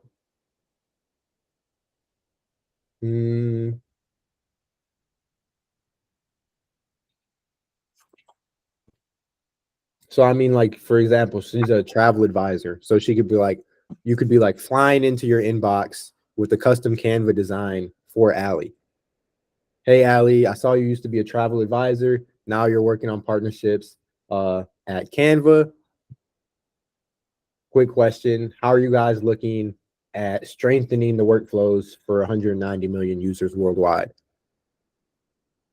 I'd love to jump on a quick 5-minute call, being that we provide X, Y, and Z for these 3 companies. Typically, what we do is meet with other strategic partners, managers like yourself for 15 minutes, and I'll show you how we can improve your workflows. Yeah, seems pretty solid. So yeah, that's what I would say. And then, I mean, honestly, I would just do like something similar for the other 2 people. But yeah, definitely if you could have like the email is personalized with the custom subject line that only they would not understand, they're always going to open it. Because like, what do you like? Who saw I was a travel planner and what they're flying into my inbox like with the Canva design too they made for me. So like, she's obviously going to open that, and then you're going like, right. You explain how you got that info. You explain why you're reaching out. You ask an open-ended question, and it can be a really similar, like small mock pitch template that is almost the exact same as like the first couple lines in the email. Because when I was at InstaWork, that's all we would do is it's like we make the email subject line and first 2 sentences really personalized, and then when we cold call, like, hey, pretty much go through like, oh, I know I'm calling you out the blue, da da da da, and either I would start with like, we're working with X, Y, and Z, they're facing this, or I could be like, I saw you were the general manager, I sent over an email, saw you used to be a travel planner, so I wanted to fly into your inbox. Ha ha ha. That being said, how are you guys looking at improving workflows? And so like it can literally be super similar in terms of what you're using for the mock cold call pitch and with the email script or template. Yeah, I got you. That makes sense. What other questions did you have just with like this exercise and the challenge? Yeah, I mean, it looks like they want me to do it in like a slides form. So I just wanted to see maybe the overall, I guess, the guideline of how I should make those slides, kind of what it already shows in the ChatGPT that I sent you. Just like put it into slide form. I just wanted to see what's the best way of going about that. Yeah, let's see. Because man, like these assignments give me PTSD of school. Like I always did Yeah. good in school, but man, like you'd be making me do the most. Like freaking the audacity to put in the overview. This might take 2-3 hours. Who do you think I am? No, that's Gonna facts. be Well, I mean, shoot. Now that we got ChatGPT, like, Yeah. yeah, I I know. wish we had this. That shit But crazy. I mean, I shared this in the chat earlier. This is something like pretty simple, and I would do it kind of like this of like literally you can make these slides on Canva and then just throw them in here. And I forget what there's a couple tools you can search up some AI tools that will make presentations for you. But I mean, you can knock it out pretty quickly and either just take screenshots, upload them, and like these are the people I would reach out to. These are the reasons why. And then literally like you could just copy and paste, like literally copy it, like take a screenshot of like this email template, and then you just would paste it into here. And it would just be like this slide email template, this slide cold call script. So like I wouldn't overthink it or wouldn't make it too complicated. The most important thing is just going to be like the content inside of it and how you present it. So yeah, I would say like as well, like least amount of like words as possible, because I feel like when you're presenting, it's better to just kind of go off the top of the head than like trying to like read line by line, especially like while you're presenting it, because like you might have to have it over here, or like you have your screens like squeezed together. So like as least words as possible, and literally would just be like email template, screenshot, cold call script, screenshot, who I'm reaching out to, 3 bullet points of why, and yeah, keep it simple. Yeah, I got you. You know the whole KISS method. Keep it super simple. You know, plus everyone got short attention spans anyway, so they're not gonna be listening to me rambling about why I did this, and this. Because kind of like the key points, you know. 100%. So Caleb, I dropped this AI in the chat. It's Gamma AI. It builds like presentations with AI. So check that out, and you could probably build a pretty good framework to start off on with it. Oh, that's fire. You got her LinkedIn too, Caleb? Yeah, sound good, man. What happened to LinkedIn? Yeah, I took a screenshot of that. Okay. And I saw the link that you got there too. Cool. Yeah, I tried having ChatGPT do the slides, but I had to pay, so I'm like, I ain't about to do all that. Or I needed to get the plus version. I might actually get the plus version, to be honest. The amount I use it. Yeah. I would. I mean, I think there's a tiny bit of a difference, but honestly, it's not anything crazy that I've seen. It seems like to me they've been making ChatGPT a little like weaker, but yeah, I would test this out. Like literally, you could have ChatGPT create the description of the presentation, and then like literally just copy paste that when you go and generate it.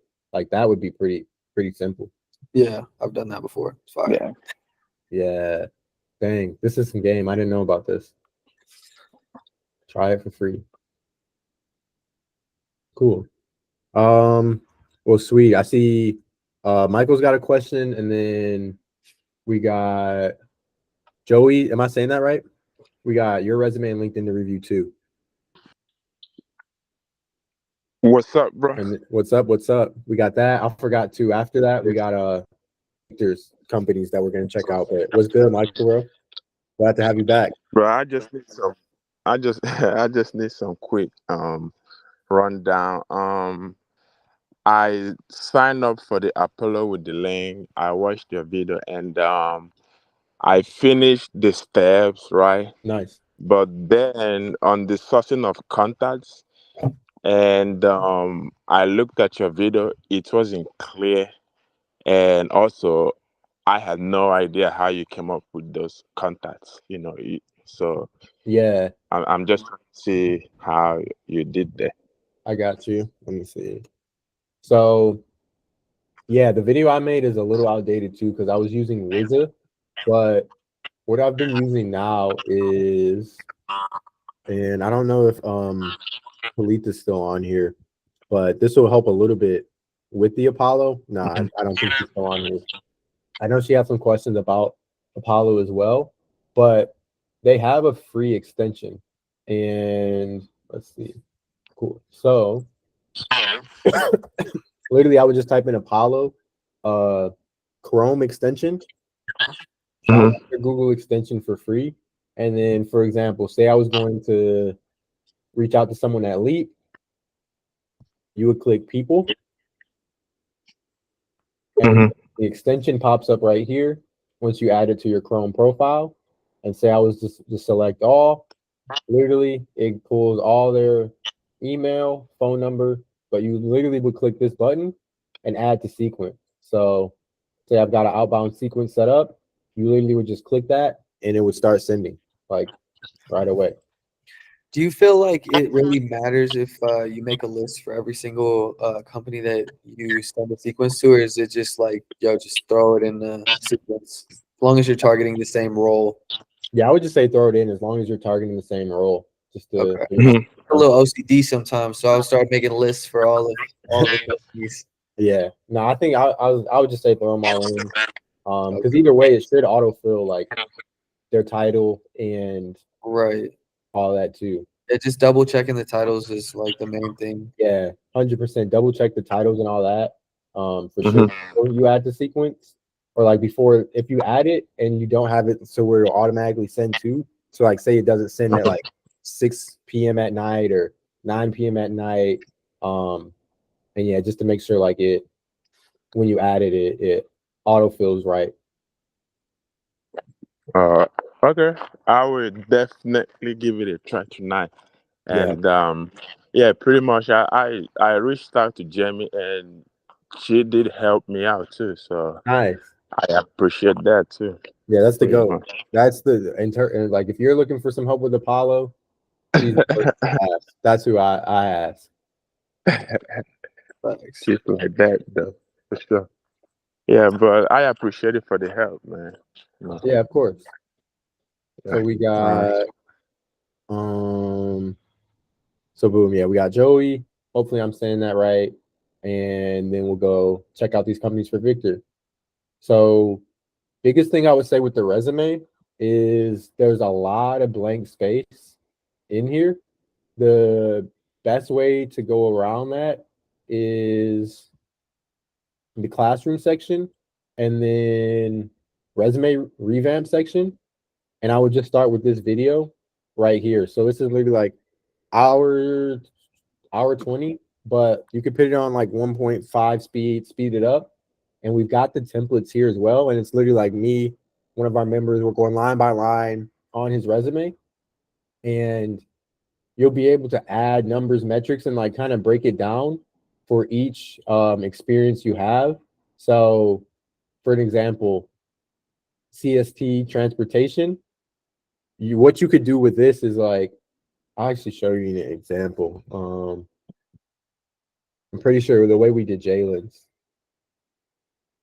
Cool. So like, for example, DoorDash, customer success experience as a delivery driver, conduct 20 plus orders daily involving B2B and B2C communication with restaurant managers and clients, holding 6+ conversations daily, completing internal, external messaging, averaging 30 plus weekly touches, and then processing 600 to 900 daily in gross sales volume while utilizing problem solving skills to identify locations.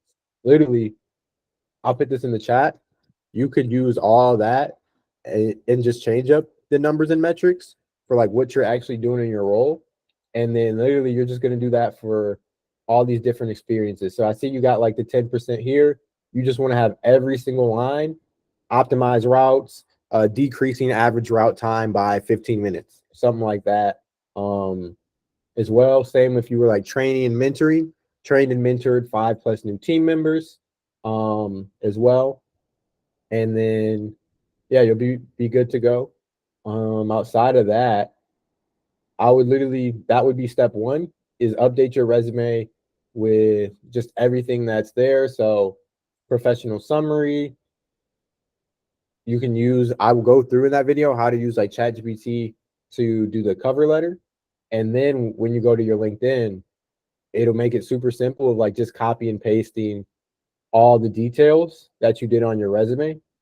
Outside of that, I would just maybe rotate the picture so that it's like just on like a straight angle, but this looks really, really good. This is actually cool how it's like kind of 3D.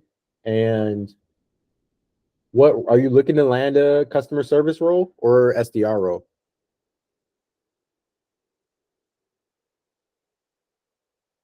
If you want to type it in the chat too, that would just be the last piece of advice is if you're just looking for customer service, then I would leave it. But if you're looking for SDR, it would just be updating everything else in here. But either way, customer service and SDR, you're still going to need a lot of numbers and metrics, and you're still going to be selling yourself on the interview.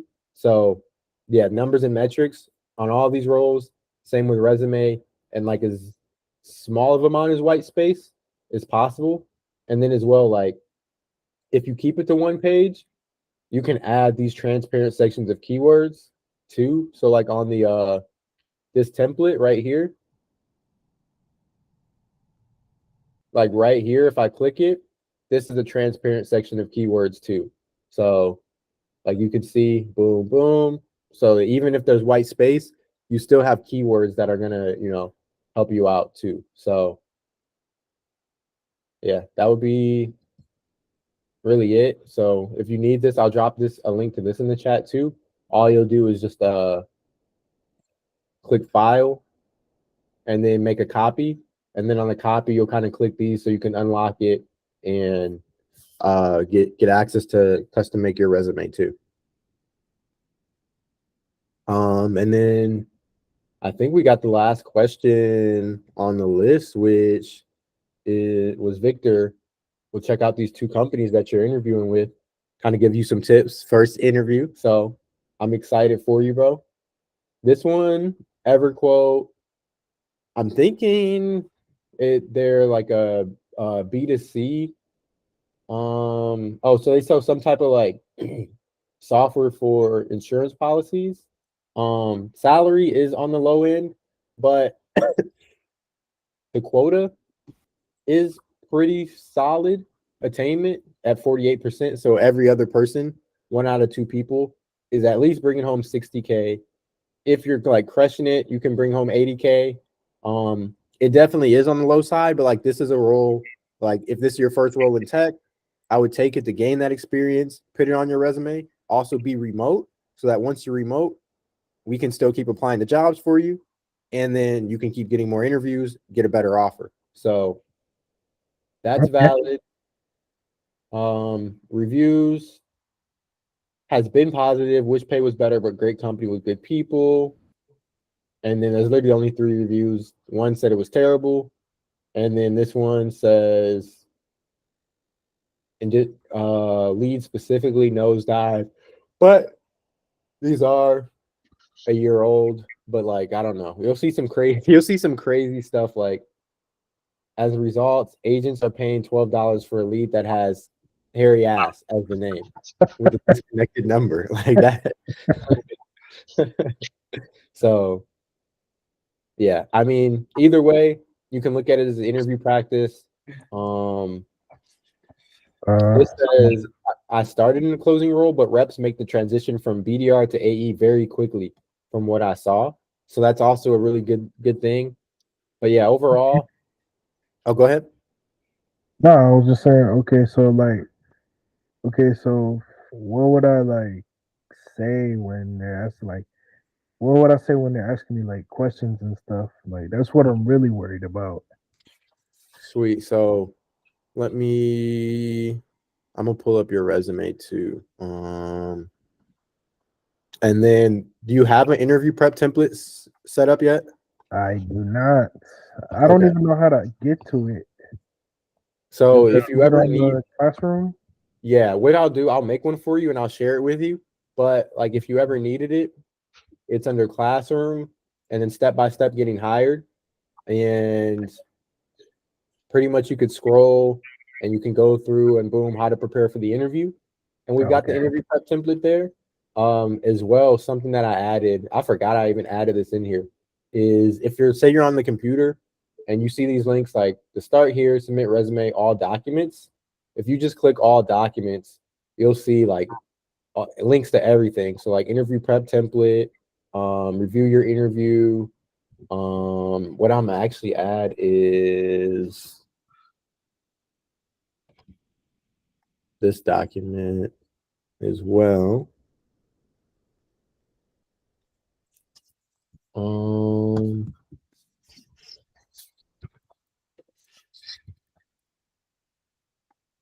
Let me see.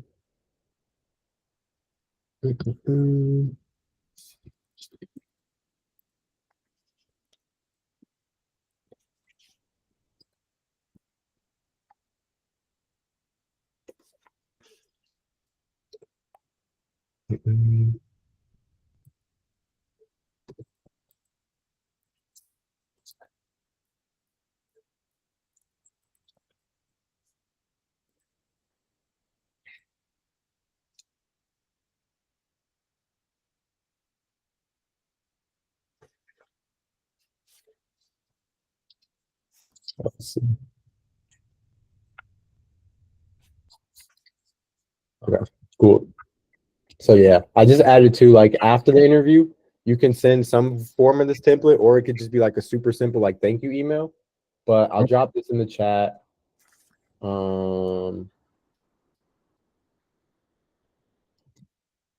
And then we'll go through an interview prep template for you too, just so you can be prepared. Let me pull your resume up while we're doing that.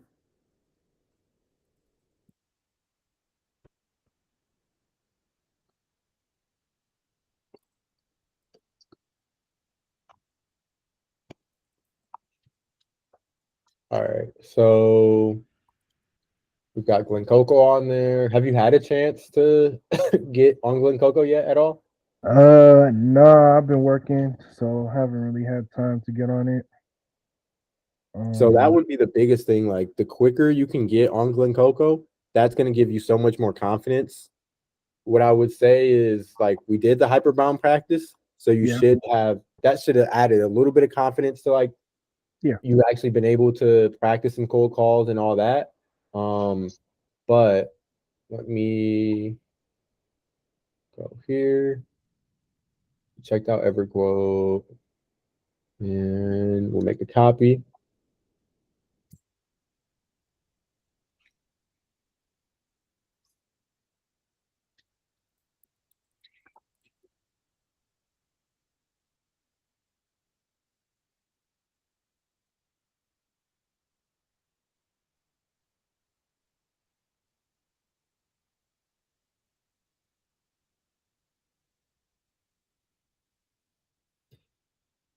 And cool, I just shared that with you.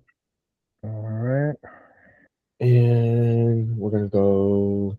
Do you know who you're interviewing with? Yeah. I forgot their name. Hold on. Let me go look at it real quick. And then, so I mean, main thing is just gonna be like talking about your your numbers and metrics for customer service, for Clockwork, and for Glen Coco. It's like I'll slide this back over here. We'll just make this larger. And then really researching a little bit about the company and who you're interviewing with. Like, and then after that, it's so simple, like just asking these questions on the sheet. Like, what's your hiring process look like? How soon are you looking to fill the role? How many people are you hiring? Why now? That question, that's usually my go-to. That's the first question I'll start with. Like after they ask you, like, tell me a little bit about yourself. What made you apply here? You go over that. And then that's the first, like, do you have any questions? What questions do you have for me? That's usually what I start with. But let's see who you're interviewing with. Still. Let me see.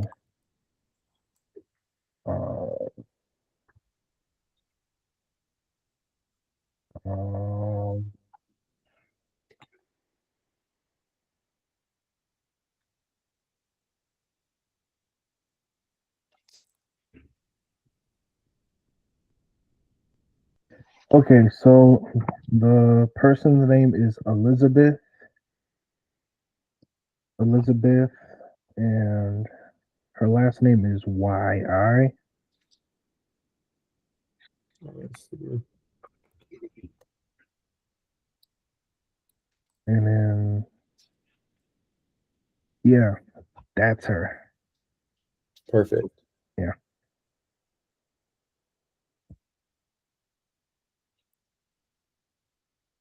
And so she's been there for 2.5 years. She started as an intern. Oh, Now okay. she's a senior people operations specialist. So that would be a good question. So we'll do, I'm interviewing with Elizabeth. Hopefully that's how you say it. We'll click the link, apply.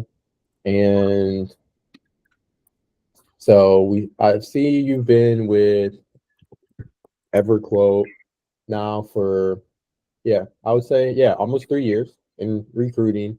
Can you tell me more about what it's like starting as an intern and getting promoted senior, what is it, operations, senior people operations? Yeah. Yeah. Operations. Yeah. Operations. And this looks like this is the only role she's been in. So Oh, really? yeah, I mean, yeah, literally went to University of Notre Dame right out of college. She's been here like her entire time. Oh, okay. So that would be another question of like, yeah, I see you joined right out of college. What's made you stay in this role for so long? Those are going to be good questions. And then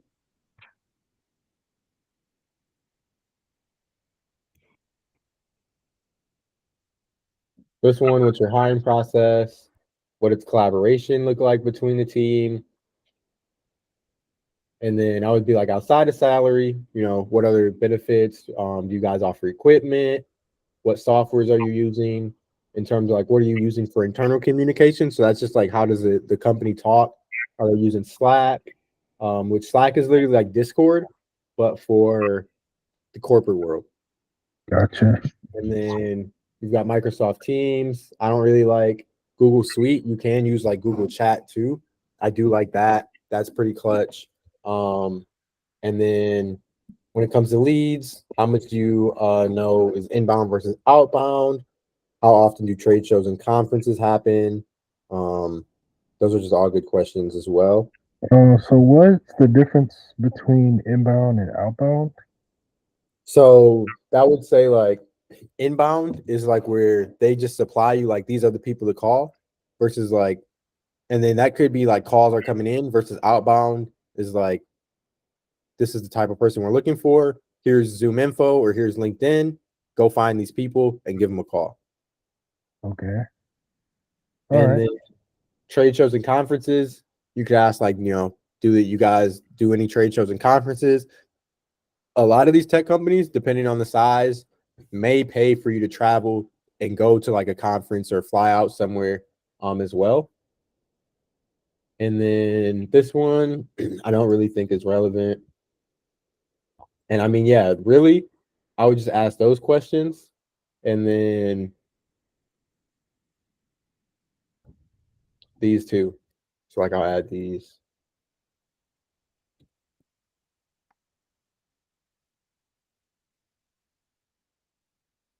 So this is super, super important when they're at the end of the call, when it's maybe like 5 minutes or so left.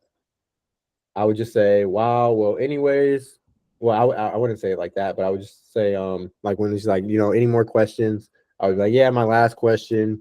Like I said, I know you started 3 years ago as a recruiter. Based on everything you've learned in this role, if you had to start over, knowing what you know now, what would you either do differently or advice would you give to someone starting like new? And like that'll be a good question to just kind of get her in a good mood. You're kind of hyping her up, like, you've been here for a minute. Like, what can you tell me?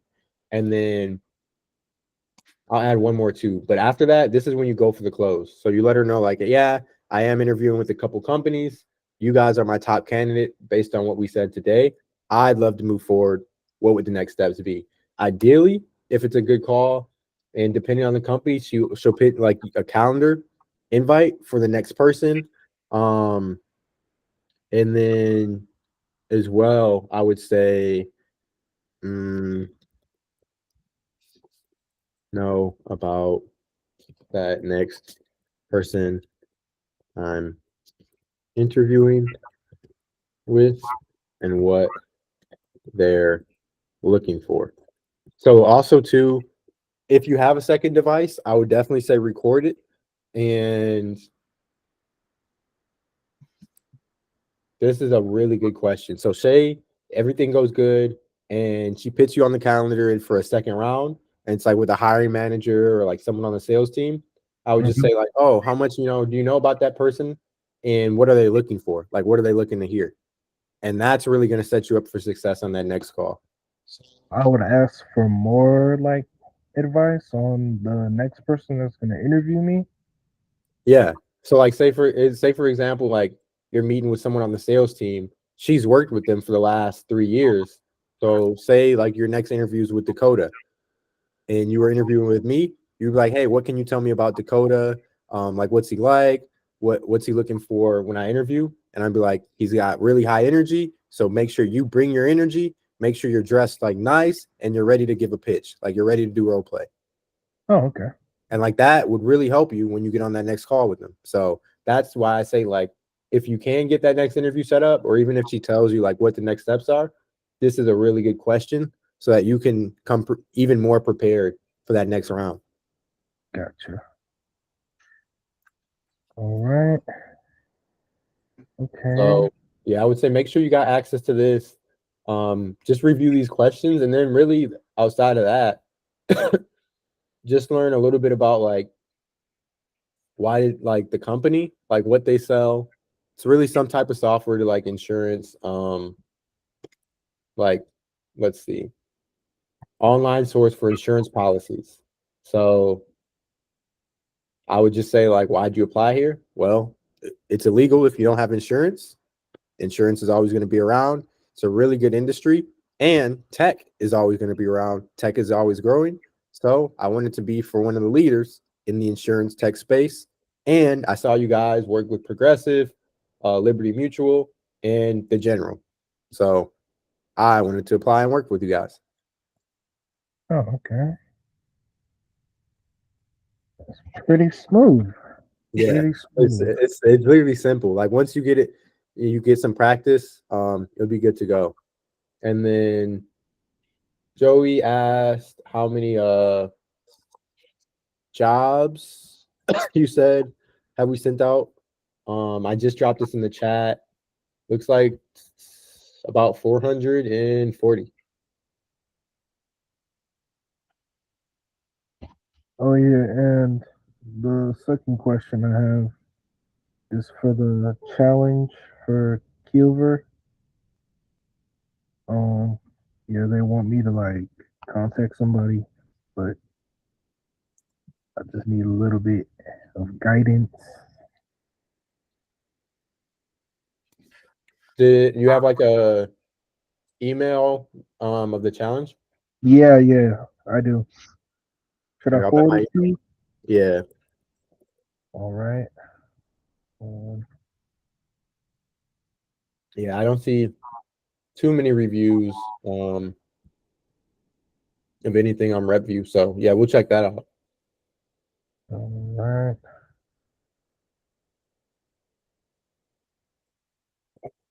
And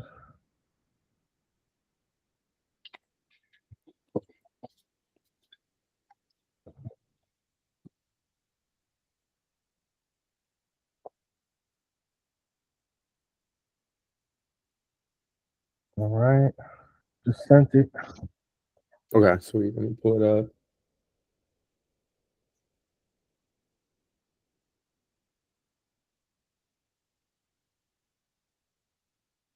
Mm.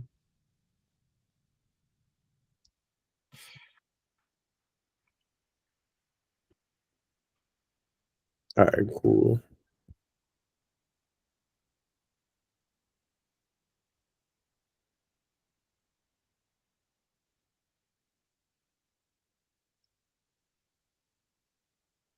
Hey, they're talking already Apollo IO. Yeah, I peeped that. And I was like, oh, okay. Yeah, Apollo. that's good. So look, you've already got some practice with Apollo, and you can pretty much tell them like you've already been using it to do outreach to recruiters anyways. Yeah. So Oh, it's just the same thing, just doing outreach to somebody random. yeah, so like with Apollo,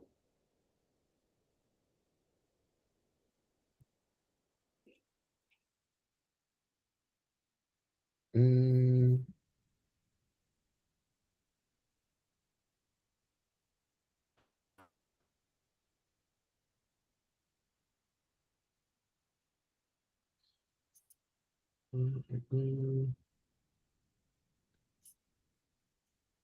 so search, you should be able to search with the free account. Not 100% positive, but it says in the email you can use it for free. And also connect with this guy on LinkedIn. Okay, gotcha. And then provide the company name, the person's name, LinkedIn link, and your personalized email. So one persona, sourcing, procurement, logistics, or finance. Company with 1 billion in annual revenue. So you would just go to revenue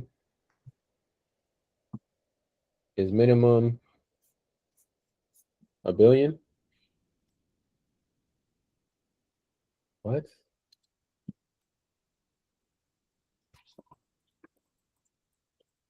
Bro, that's I crazy. think you need to put the companies tab on top. There's people, companies, and save list. Is that it? Yeah. Well, yeah. Okay. So I mean, yeah, because this will be able to search companies.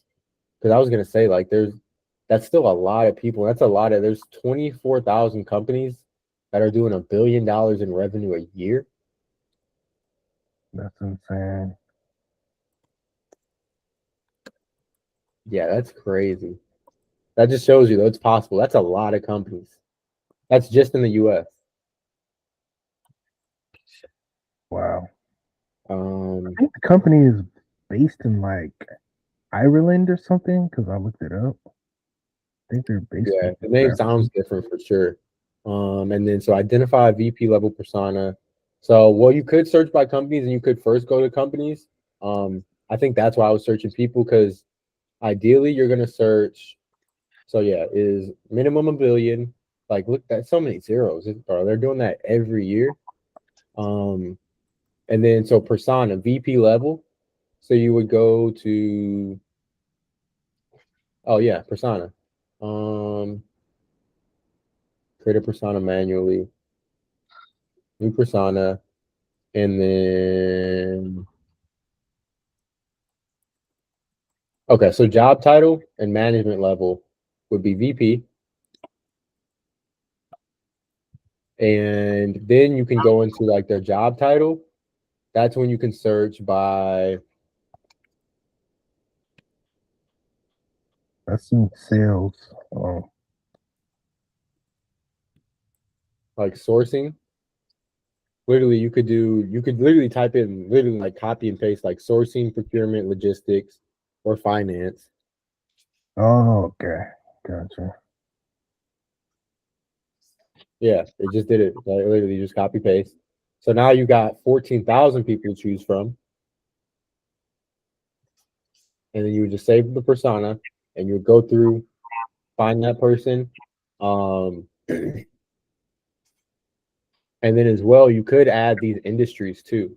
So go to job title, you go back down, industry and keywords. So they pretty much did this for you. Gotcha. These ones you probably got to search like one by one. So like pharmaceuticals, manufacturing, and then literally now we're down to like 597 records. So then you would just pick one of these people.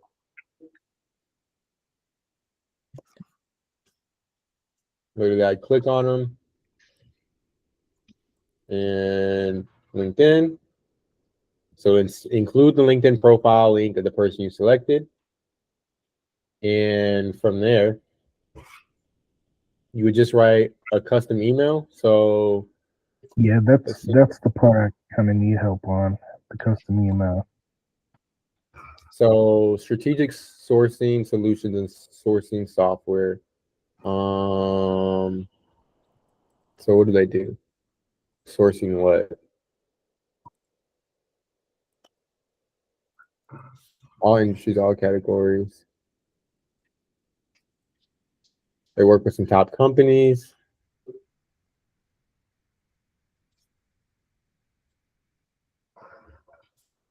So pretty much what it seems like is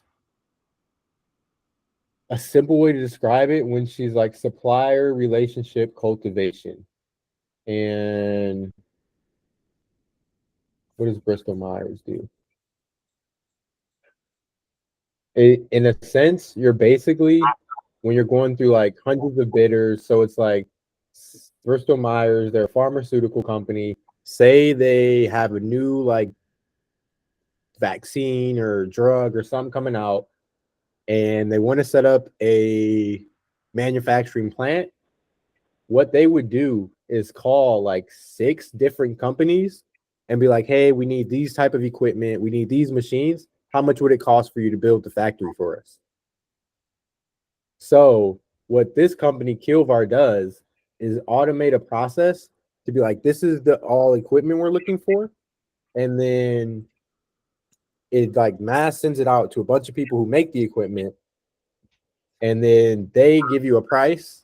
And then this software evaluates it, analyzes it, and gives you the best option to go with. So that's what sourcing means. It's like pinpointing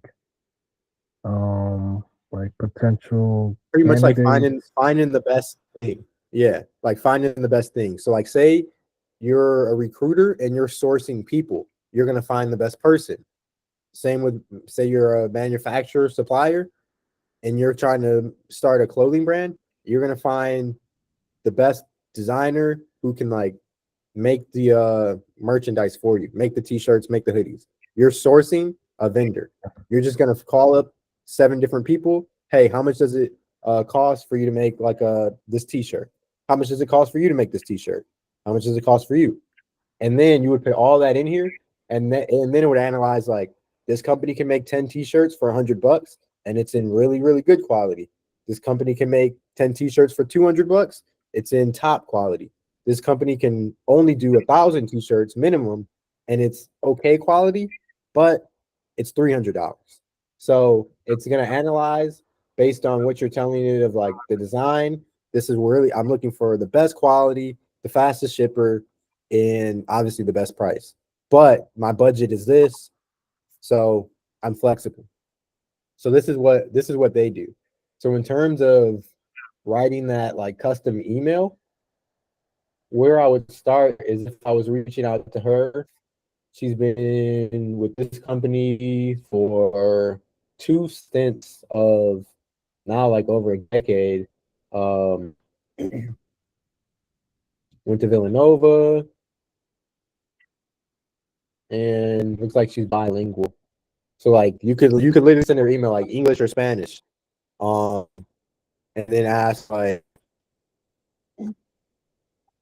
something about like best supplier for manufacturing or something like that, like something that only she would understand, and have the subject line be personalized. That was like a okay example, but yeah, I that's think I really could. it would just be her info, and then like the first 2 lines would be something along the lines of like, I seen that you've been with Bristol Myers, you guys do pharmaceuticals, and I'm reaching out because I'm sure it's a headache reaching out to 7 different manufacturers when you want to create a new plant. Would it be beneficial if we just jumped on a quick 5-minute call to see how we can automate that process and save you? Would it be worth 10 minutes to save you 5 hours a week or something like that? Okay. Any more questions? Um. Okay. So wait. So would I have to like take notes of what you just said? Kind of gotta I write it mean, down. ideally I would, but I've got the recording. So I can send you the recording like tomorrow morning. I'll upload it on the school. Okay. But I mean, yeah, I would. When is this due? They didn't really give me a due date. I haven't had time to really look at the email. Oh shoot, you got this on Really watch Thursday it. last week? Yeah, that's when they sent it to Yeah. me. I would try and get it back like Tomorrow. tomorrow. Yeah. Because I mean that's a week. Like I would definitely try and get it back to him tomorrow. Gotcha. But I would say in the future, like the faster, that's something we talked about a little bit at the start of the call. We had one of my guys, Pete, on here, and like we started working with him in 2022, and he didn't really have any tech experience. He had like door-to-door sales experience, and he got promoted, or he started as an SDR, got Oh, you're promoted to talking about the guy from earlier, right? yeah, yeah. And remember what he said along the lines of like he's already on the third round. He's really pushing to do it this Friday. He had his first round Monday, second round today, and then last round's going to be Friday. So that's literally like 5 business days, like 1 week that he's already moved through almost the entire process. And imagine if someone's interviewing with this company and like they had the first round on Monday, or even if they had the first round like last Thursday and then they sent it back Friday, had their second round on this Monday, they could have had their third round today. So that's just going to be the Man. last thing that's really going to help you once you start getting comfortable on the interviews. Is like the faster you can move through each step in the process, it's just going to increase the chances that you get an offer from these companies. So would you say that the chances of getting an offer from this company will be low because I waited a bit too long? I mean, I wouldn't say too long. It's definitely like a little on the edge, but like if you get it back to them tomorrow within the week and you're like, hey, like appreciate your patience. I was wrapping up. I was traveling a little bit last week and I just got back in town. So I wanted to send this over to you. And it's really, really, really detailed. Like pretty much everything we went over and covered today, you still should have a good chance, especially I don't know the company size, but we looked at, let me see, depending on how many BDRs they're hiring for. So like maybe they are in the final stages to hire one, but they also could not be. And they also could be hiring more than one person. So like say they're hiring 3 people on their sales team. And yeah, they've got Series B, they got at least 24 million. Their second round of funding. So they're a 100-person, 126-person company, and the role is still up. So, yeah, I wouldn't say it's too late. Gotcha.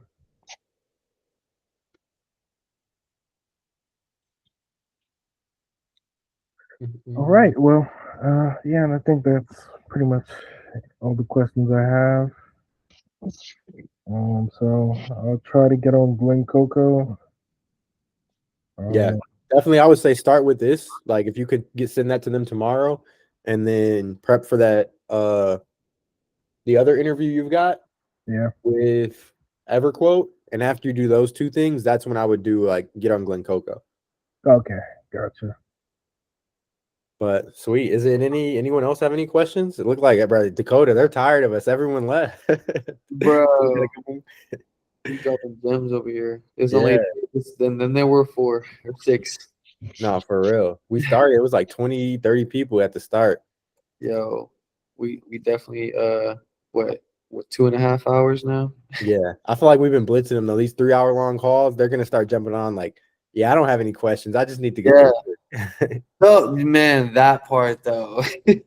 That part. I was on Austin's call and I was like, bro, 4 days in, there's no intro post. Like, definitely hitting the ground running. I've been doing more on the onboarding calls to make sure that these guys know Chrome extension, Apollo, really dialing in on the outreach, like 3 to 5 companies a day, 5 to 8, people from each company, HR, recruiter or recruitment, talent, and you know what I'm saying? Just really just drilling it, making sure that just, blitz outreach on top of us, sending applications. Cause that's really where we want to get, to the point where they're just like loaded up with interviews. They have nothing to do, but prepare for interviews and sharpen that blade of just, selling themselves.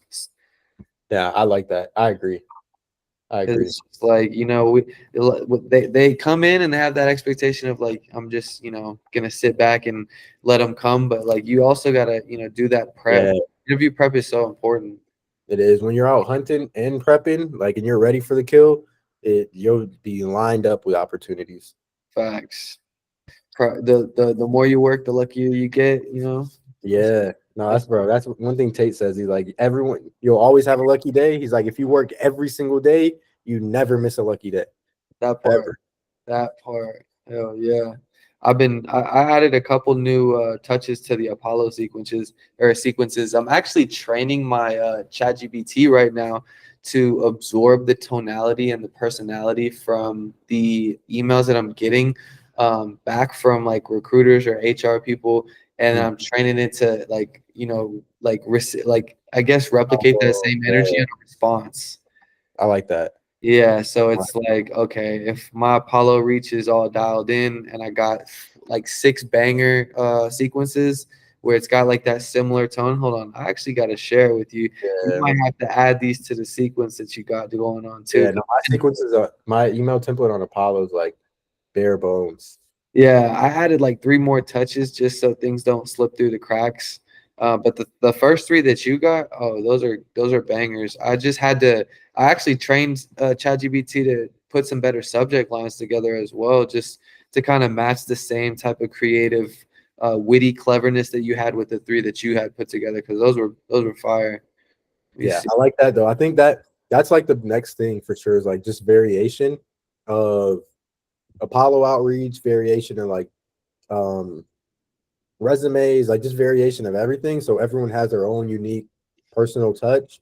So then we don't even have to worry about like, oh, we're seeing a bunch of these resumes, or now we're seeing a bunch of emails from Apollo. Like, yeah, right. No, facts. Making sure that everybody puts their own little twist on it, their own personalization. That's really important. Where's it at? Either way, it's a good sign though, because it's like they're actually noticing our resumes. Like, it would be bad if they like didn't say anything, but we're top of mind. Facts. I don't know what I did with it. I have so many browsers. It's crazy. I'm trying to organize them. Wait, so like these calls are recorded, right? Yeah. Yep. All right, and you'll be posting it tomorrow? Yeah, like tomorrow morning. It usually takes like a couple hours. Like, the longer we're on, the longer it takes to like process. And then I usually upload it like the morning, like the next day. Okay. So yeah, I got you. All right. Well, appreciate you, man. Appreciate you for staying on. You crush it, bro, with those interviews. So I'm looking forward next call Friday to keep hearing some good things, bro. For sure. Here, Sharif, check this little sequence out that I put together after I trained chat to kind of match that same tonality, that same personality that you have from those 3. Let's see. Meeting request, first name, quick chat about the SDR role, that company. I like that. Excited about the SDR role, bringing my skills, numbers, metrics. Yeah, I like the first one, straight to the point. That's nice too. Like, from course careers, we could even have, depending on like, we could have like from Woke University, but I like course careers too. I like that. Like, I've never really had like, outside of my resume, put like Woke University or put like our stuff on the resumes. Because I think it does protect it. Because like now, if they see Glen Coco too much, they're like, oh, what's this? Or like, so it's like they don't even know. Yeah. So yeah, I like that actually. I like that a lot.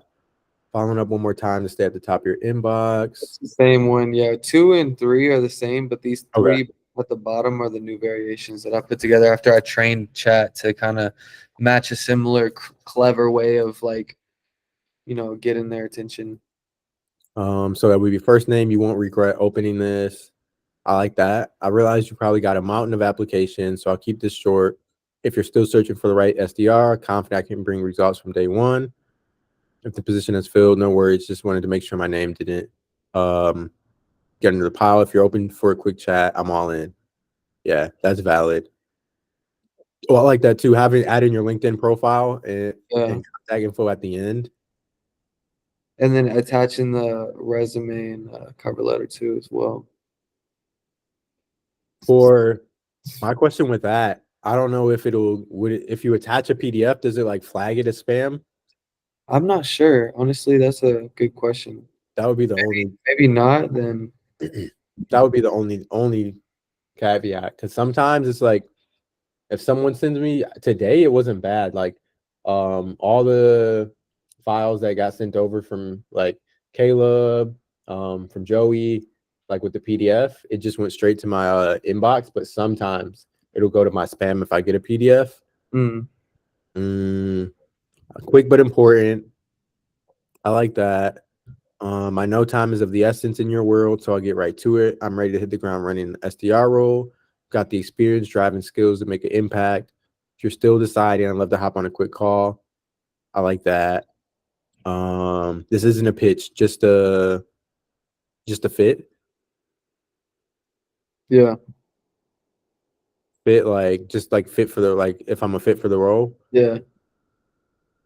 Okay. I like that. I mean, I would open it up. I would be like, what does that mean? So Yeah, I do like that. It's like their name, and then it's like, yeah, I'm trying to say your name, and then this isn't a pitch, it's just a fit. Yeah, I would. If someone sent me that, I would open it. I would be like, what do they mean? It's not a pitch. Like what? I've been following because I'm genuinely excited about the SDR role. Finding the right fit takes time. Oh yeah, but I'm confident I could step in and contribute from day one. If you're still in the process, let's talk. Yeah, these are valid. I like these. Yeah, so just a little bit of like prompt engineering and feeding it data, like just trying to, get a little bit more, on top of what we've already put so much in, just like the extra like personalization. I know Kai's getting pretty creative with how he's doing his outreach too. So just standing out is important. No, I think that's clutch having the variations too. Like it's going to be super important as we get more members and more people start actually using Apollo. For sure, having that variation like is how you stand out. Facts.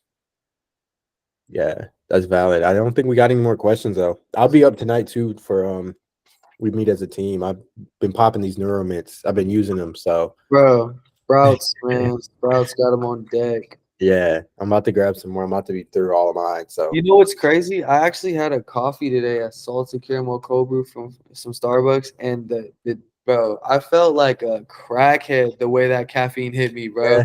Now they're espresso between Starbucks and Dutch Bros. Like they've got some of the best espresso.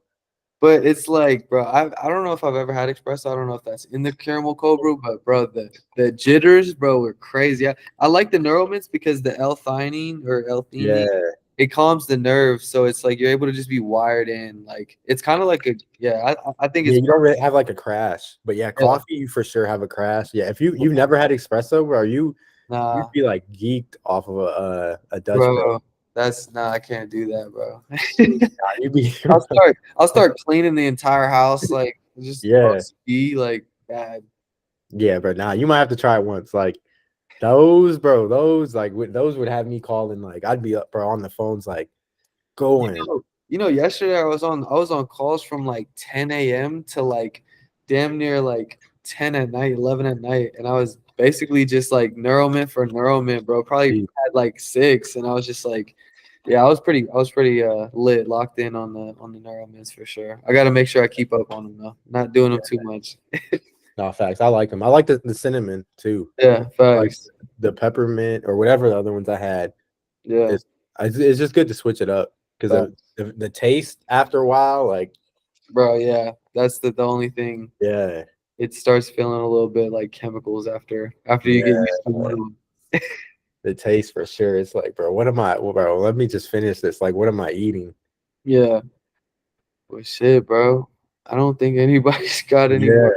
yeah, questions. like, We got it's like, they're Nico. like, we're just talking. Yeah, I know. We're just like, but yeah, I mean, I know tonight, probably around like, I don't know, in the next like hour or so, when or Charlie gets up, so we can put it together. I'll Bet, make bro. sure I hit you in the chat. Bet. Let's do it, bro. But other than that, you guys need anything? Like, we got us all the Rosalind, Nico, what's good? Nothing? Nah, they might be just Wall. listening in. Fly on the wall. They probably making some top ramen right now. They just like walk away from the computer. All right. Well, all right, bro. I'll tap in with you then. Okay. See y'all. Appreciate you, bro. Yes, sir. Nico, there you go. Yeah, Nico's in Vegas, bro. Word. Vegas, yeah. Oh yeah. Shoot. Yeah. Next time I'm out there, we'll have to maybe bro, we got a good amount of people in Vegas. We might have to set up a Vegas event. Yeah, facts. Brandon, yo, Siraj was like, damn, I wish I was there, man. I wish I Yeah, could have. that would have been crazy. Yeah. Yeah, but it's crazy. He's doing the same software. I'm like, bro, you damn near doing our offer only for like data scientists or data Yeah, engineers. bro. He was talking about the climb credit. Yeah. That's their I was payment telling process. him, I'm like, bro, as an SDR, how do you go about, making suggestions on, payment processors? If it's getting declined, like, why not switch it up? Yeah. I want to try climb credit now because like I thought the limit with I don't know. I got to double check what it is with Stan Store and Affirm, but I think it's like 5K. But I mean, if they're doing a $200 payment, that's like what we're doing at the 2200. Like Right.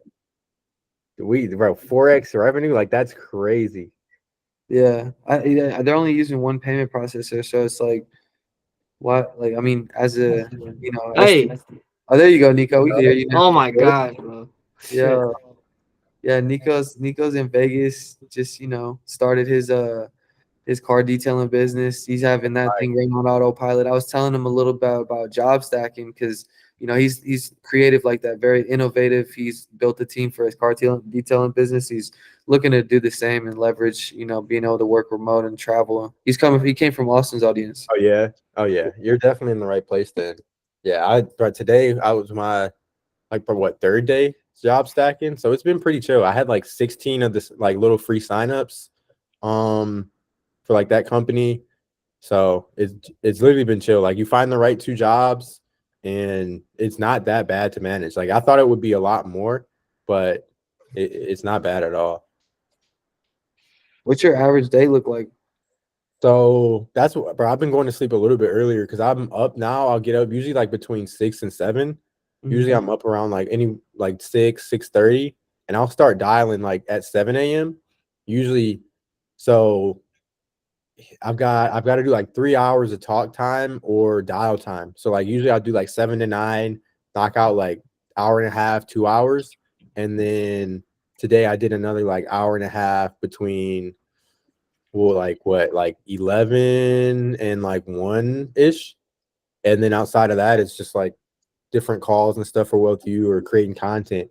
And then really like I just text my VA Fahad on Instagram for the other tech job. So he just for my job one, he makes all the dials for me. And like I didn't have any meetings either.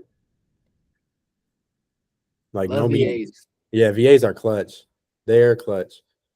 They're literally like life changing. Yeah, that's fire, bro. So you're about done by what, like 2:00? Yeah. Yeah. He's like, you at 2, I'm like literally like done with both of them. Yes. And you got two, basically what, 2 roles that are 4K a month? Yeah. So one is like 4K a month flat. That's job 2. Job 1 is 60K base. So that's like 4.4K a month, I think, after the taxes and stuff. Damn. And that one though, literally is like OTE's like 60K dang near because there's been no commissions, like no deals closed. Like literally I had a meeting set. The first time she canceled, and then I rescheduled it at the start of this month all the way for September 19th. And then she just sent me an email today canceling the meeting. Like, I'll be out of office next Thursday. Like, out of all days, like that one is ed tech. And trying to set up a meeting with someone who works in a school district is like the most impossible thing. Because it's like one kid comes into their office and their whole day is thrown off and they can't have any meetings. Like, then you have to go through a giant process of like, it's got to go through the school board to get approved for a new partnership or a new vendor and all that. But it does make it easy on my side of like, they're not really expecting too much. So like I'm hitting 30 dials and sending emails. And then it's like, if I actually go in myself sometimes and send some more emails and, you know, set some stuff up, it's like you're already overachieving. Yeah. So let me ask, as far as your role being an SDR, or like the tech sales experience that you have, because you know Nico's coming in from Austin's audience, he doesn't really really know in a sense like about tech sales like that. So what industries are, for example, to talk in the SDR lingo, what verticals have you sold in the past few years, and what are like the best you know, I guess verticals to sell in that kind of prep you to be here for the long term instead of just like kind of looking like expendable. Yeah. I mean, so I'll start with like, I started in ad tech. So like advertising technology. I was at that company called Decide for like a year and a half. I got promoted after like the first year to account executive, and pretty much they were selling a software for like in article ads. So like say you're reading like a blog post on like CNN, Microsoft, Yahoo, like really all those sites, they were just selling like little ad placements using AI. That one again was like there wasn't really too much. Like I had a good amount of deals closed.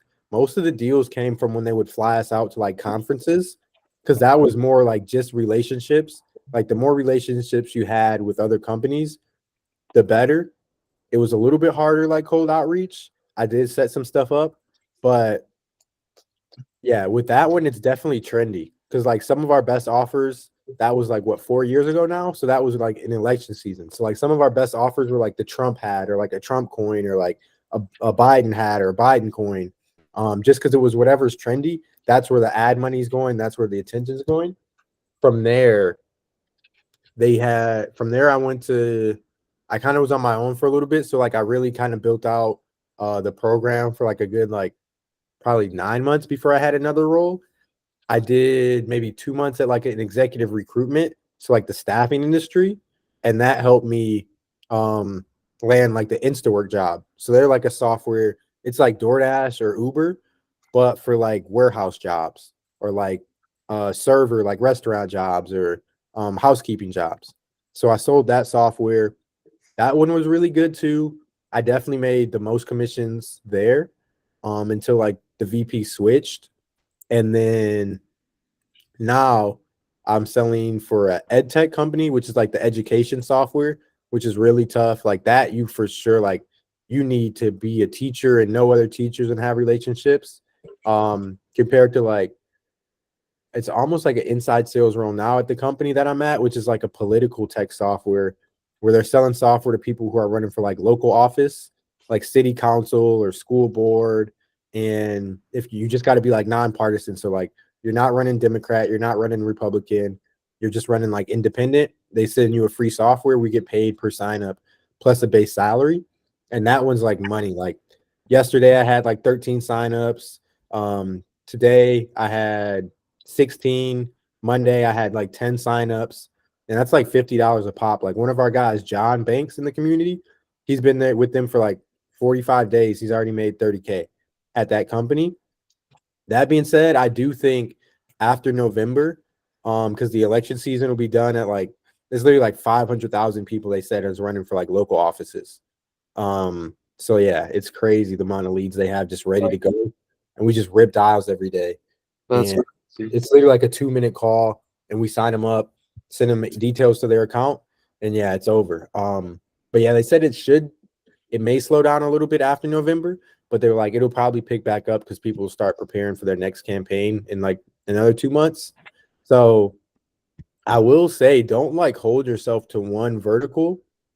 really as long as you build up like your sales skills, your cold call skills, your tonality, your prospecting, your outreach, you can take that to any industry, any vertical.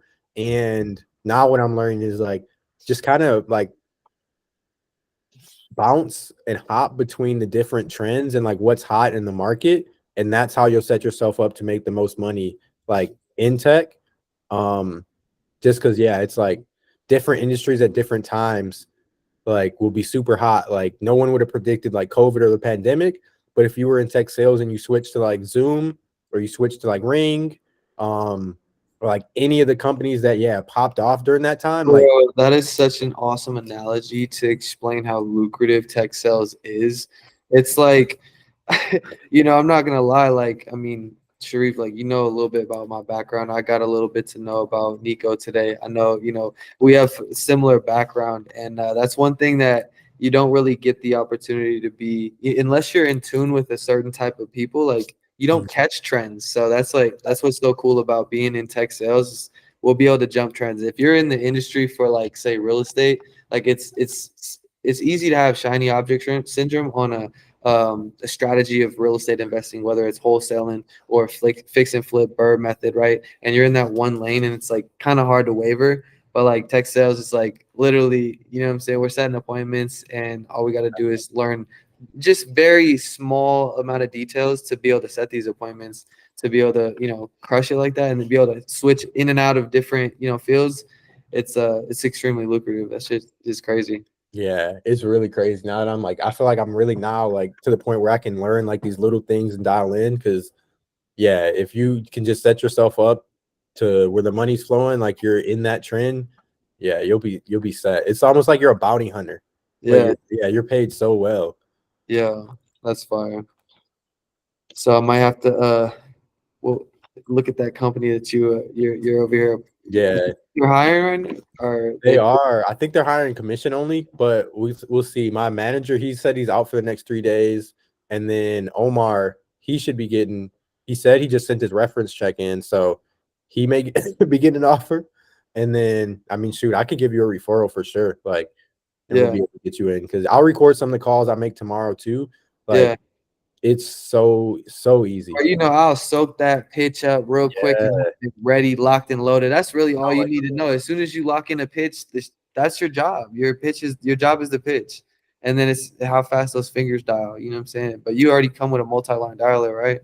Yeah, I'll share my screen real quick because it's only us. I feel like nobody's even gonna watch to the end. Hey, I'm still here. Yeah. Well, shoot, I know. No, nobody like most people like who is gonna just take it and run and apply and like mess it up for everyone. Like nobody's gonna do that right now. We're almost 3 hours in, so Yeah, like if you watch this long, then you deserve to get the inside scoop. So I mean, bro, it's super simple. So like literally, it's like I'll be like, hey, is this Dakota? And then like, yeah, I'll be like, hey, Dakota, this Sharif Dyer with goodparty.org. Not sure if that rings a bell, but we're nonprofit, helping out nonpartisan and independent candidates with free election tools. Are you still running for city council? They're like, yeah, I am.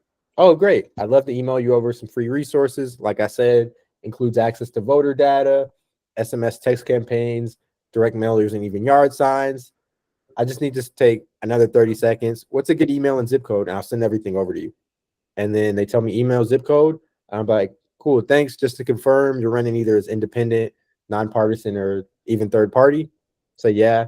And then literally I'll just go through like pretty much I even combine some of these questions like you're not getting funding from any large corporations, super PACs, or unions. Anti-corrupt, transparent about your positions, and you're not going to mudsling any opponents. And like, oh no, I wouldn't do that. All right, cool. I won't take up any much more time. I'll send over an email. You'll get a couple emails from me, and that's it. And then literally they have like all the leads ready to go.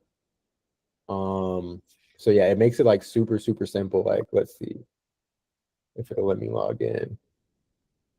And then like we're using HubSpot, but like this connects straight to HubSpot. They even have on Nooks, unless you're calling like California or like a state that you're not allowed to like record in without consent, they have like an AI tool that pulls everything that was said on the call and take notes for you too. My connection's That's nuts. slow. Let's see. Yeah. Let's see So if it'll load. Nooks works with HubSpot though.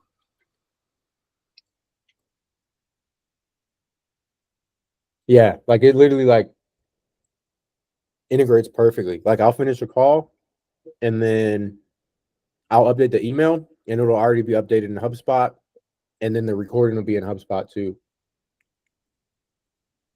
Damn. So it just automated your workflow. So yeah, it's all automatic. So like they've got, you can join these two and you can hear like other people's calls. And then I go to like dialer.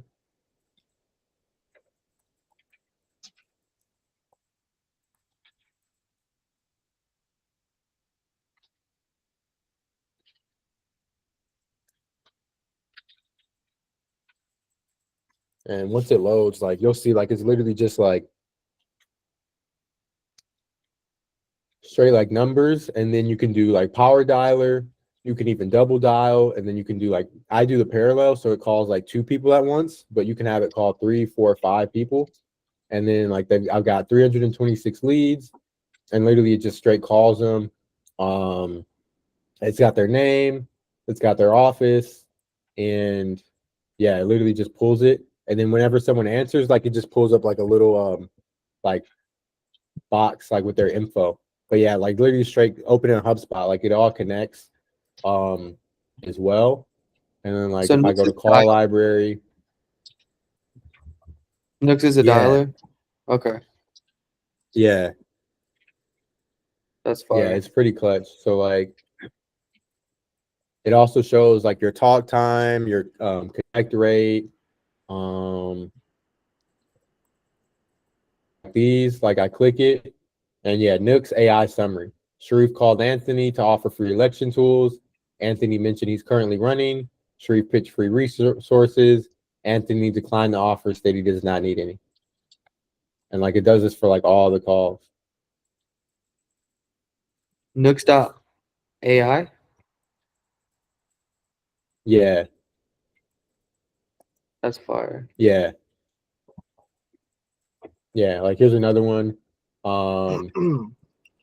Mark disclosed he's not receiving funding. This was they signed up. Sharif mentioned sending an email with access to the free platform. This was 1 minute and 50 seconds. And I got paid like $50 is what you get for every sign up on top of the 4K a month base. And then I think they said the first 15 signups you get like $110 for. Damn, that's fire. Yeah, it's pretty crazy. Yeah, I'm about to dive into that pitch, summarize that, send in the app, put Nooks on the software tech stack for my resume. Dial in the pitch, it's a wrap. That's all you really need is the pitch, and like get little familiar with the software, just so you know what I'm saying you're performing. But having a dialer helps so much. Like I felt bad for Siraj when he jumped straight in and was like, "We're not giving you a dialer. Sorry, 100 dials a day manually." Yeah, no, that's so tough. Yeah, like John, he's literally spent over the last month 45 hours dialing. So I mean, some people they do a full like that's like a full work week, and this is over the whole last 30 days, and he's made 30K. Hours of dialing in 1 week. Yeah. Damn. No, I this mean, is you guys 30 days. Oh, 30 days. Oh, Last wow. 30 Only days. worked a full work week in a matter of a month. And he's made 30K. So like literally like this is over a whole 30 days. He's dialed for 45 hours. So I mean, some people like they're doing 45 hours a week for half a check. He's doing 45 hours a month for like 16K. He's literally doing he's $660 an hour. That's how much he's worth. It's $660 an hour. What? 45 divided Well, by probably 30K. more because he's working security too. He's working security too. that like, and then he said he got a second offer for another remote job. He's doing security. Doing where? Like in-house security somewhere or remote? No, he said like in-house security. Oh, okay. 'Cause That's he's a fire. bigger guy. So Yeah, yeah, that's fire. That's hella fire. yeah, he's cooking up.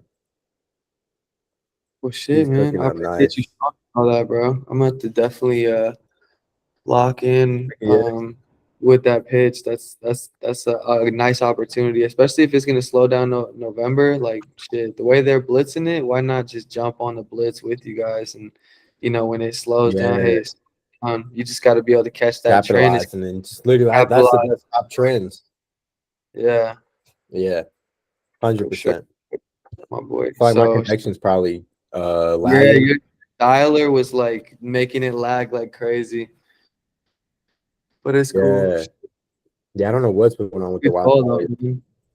Good call. Nico, good shit staying, bro. I hope you soaked up a bunch of shit, bro. Yeah, man, I'm here. Facts. I'm here. Roasting too. I don't like to talk when I'm Appreciate learning both stuff. of So I y'all. just listen. So I I'm here. appreciate you always, Dakota. But yeah, I mean, sure. Bro, for sure. So shit, I'll shoot you a text. I'm gonna try to see what's up with Charlie when he wakes up and we can all jump on in around like 10:30ish. Okay. AM or PM?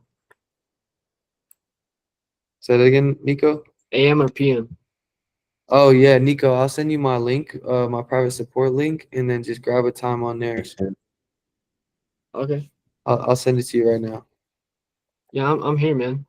All right, bet.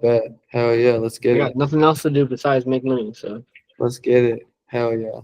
Nico's Dog, gonna be a killer. Watch, bro. Sweet. You're gonna be stacking All like right, my crazy. connection's going out, but Yeah, I let's do it. heard like a bulk of it mixed up together. You're good. All All right, right, bro. I'll Peace. see y'all boys.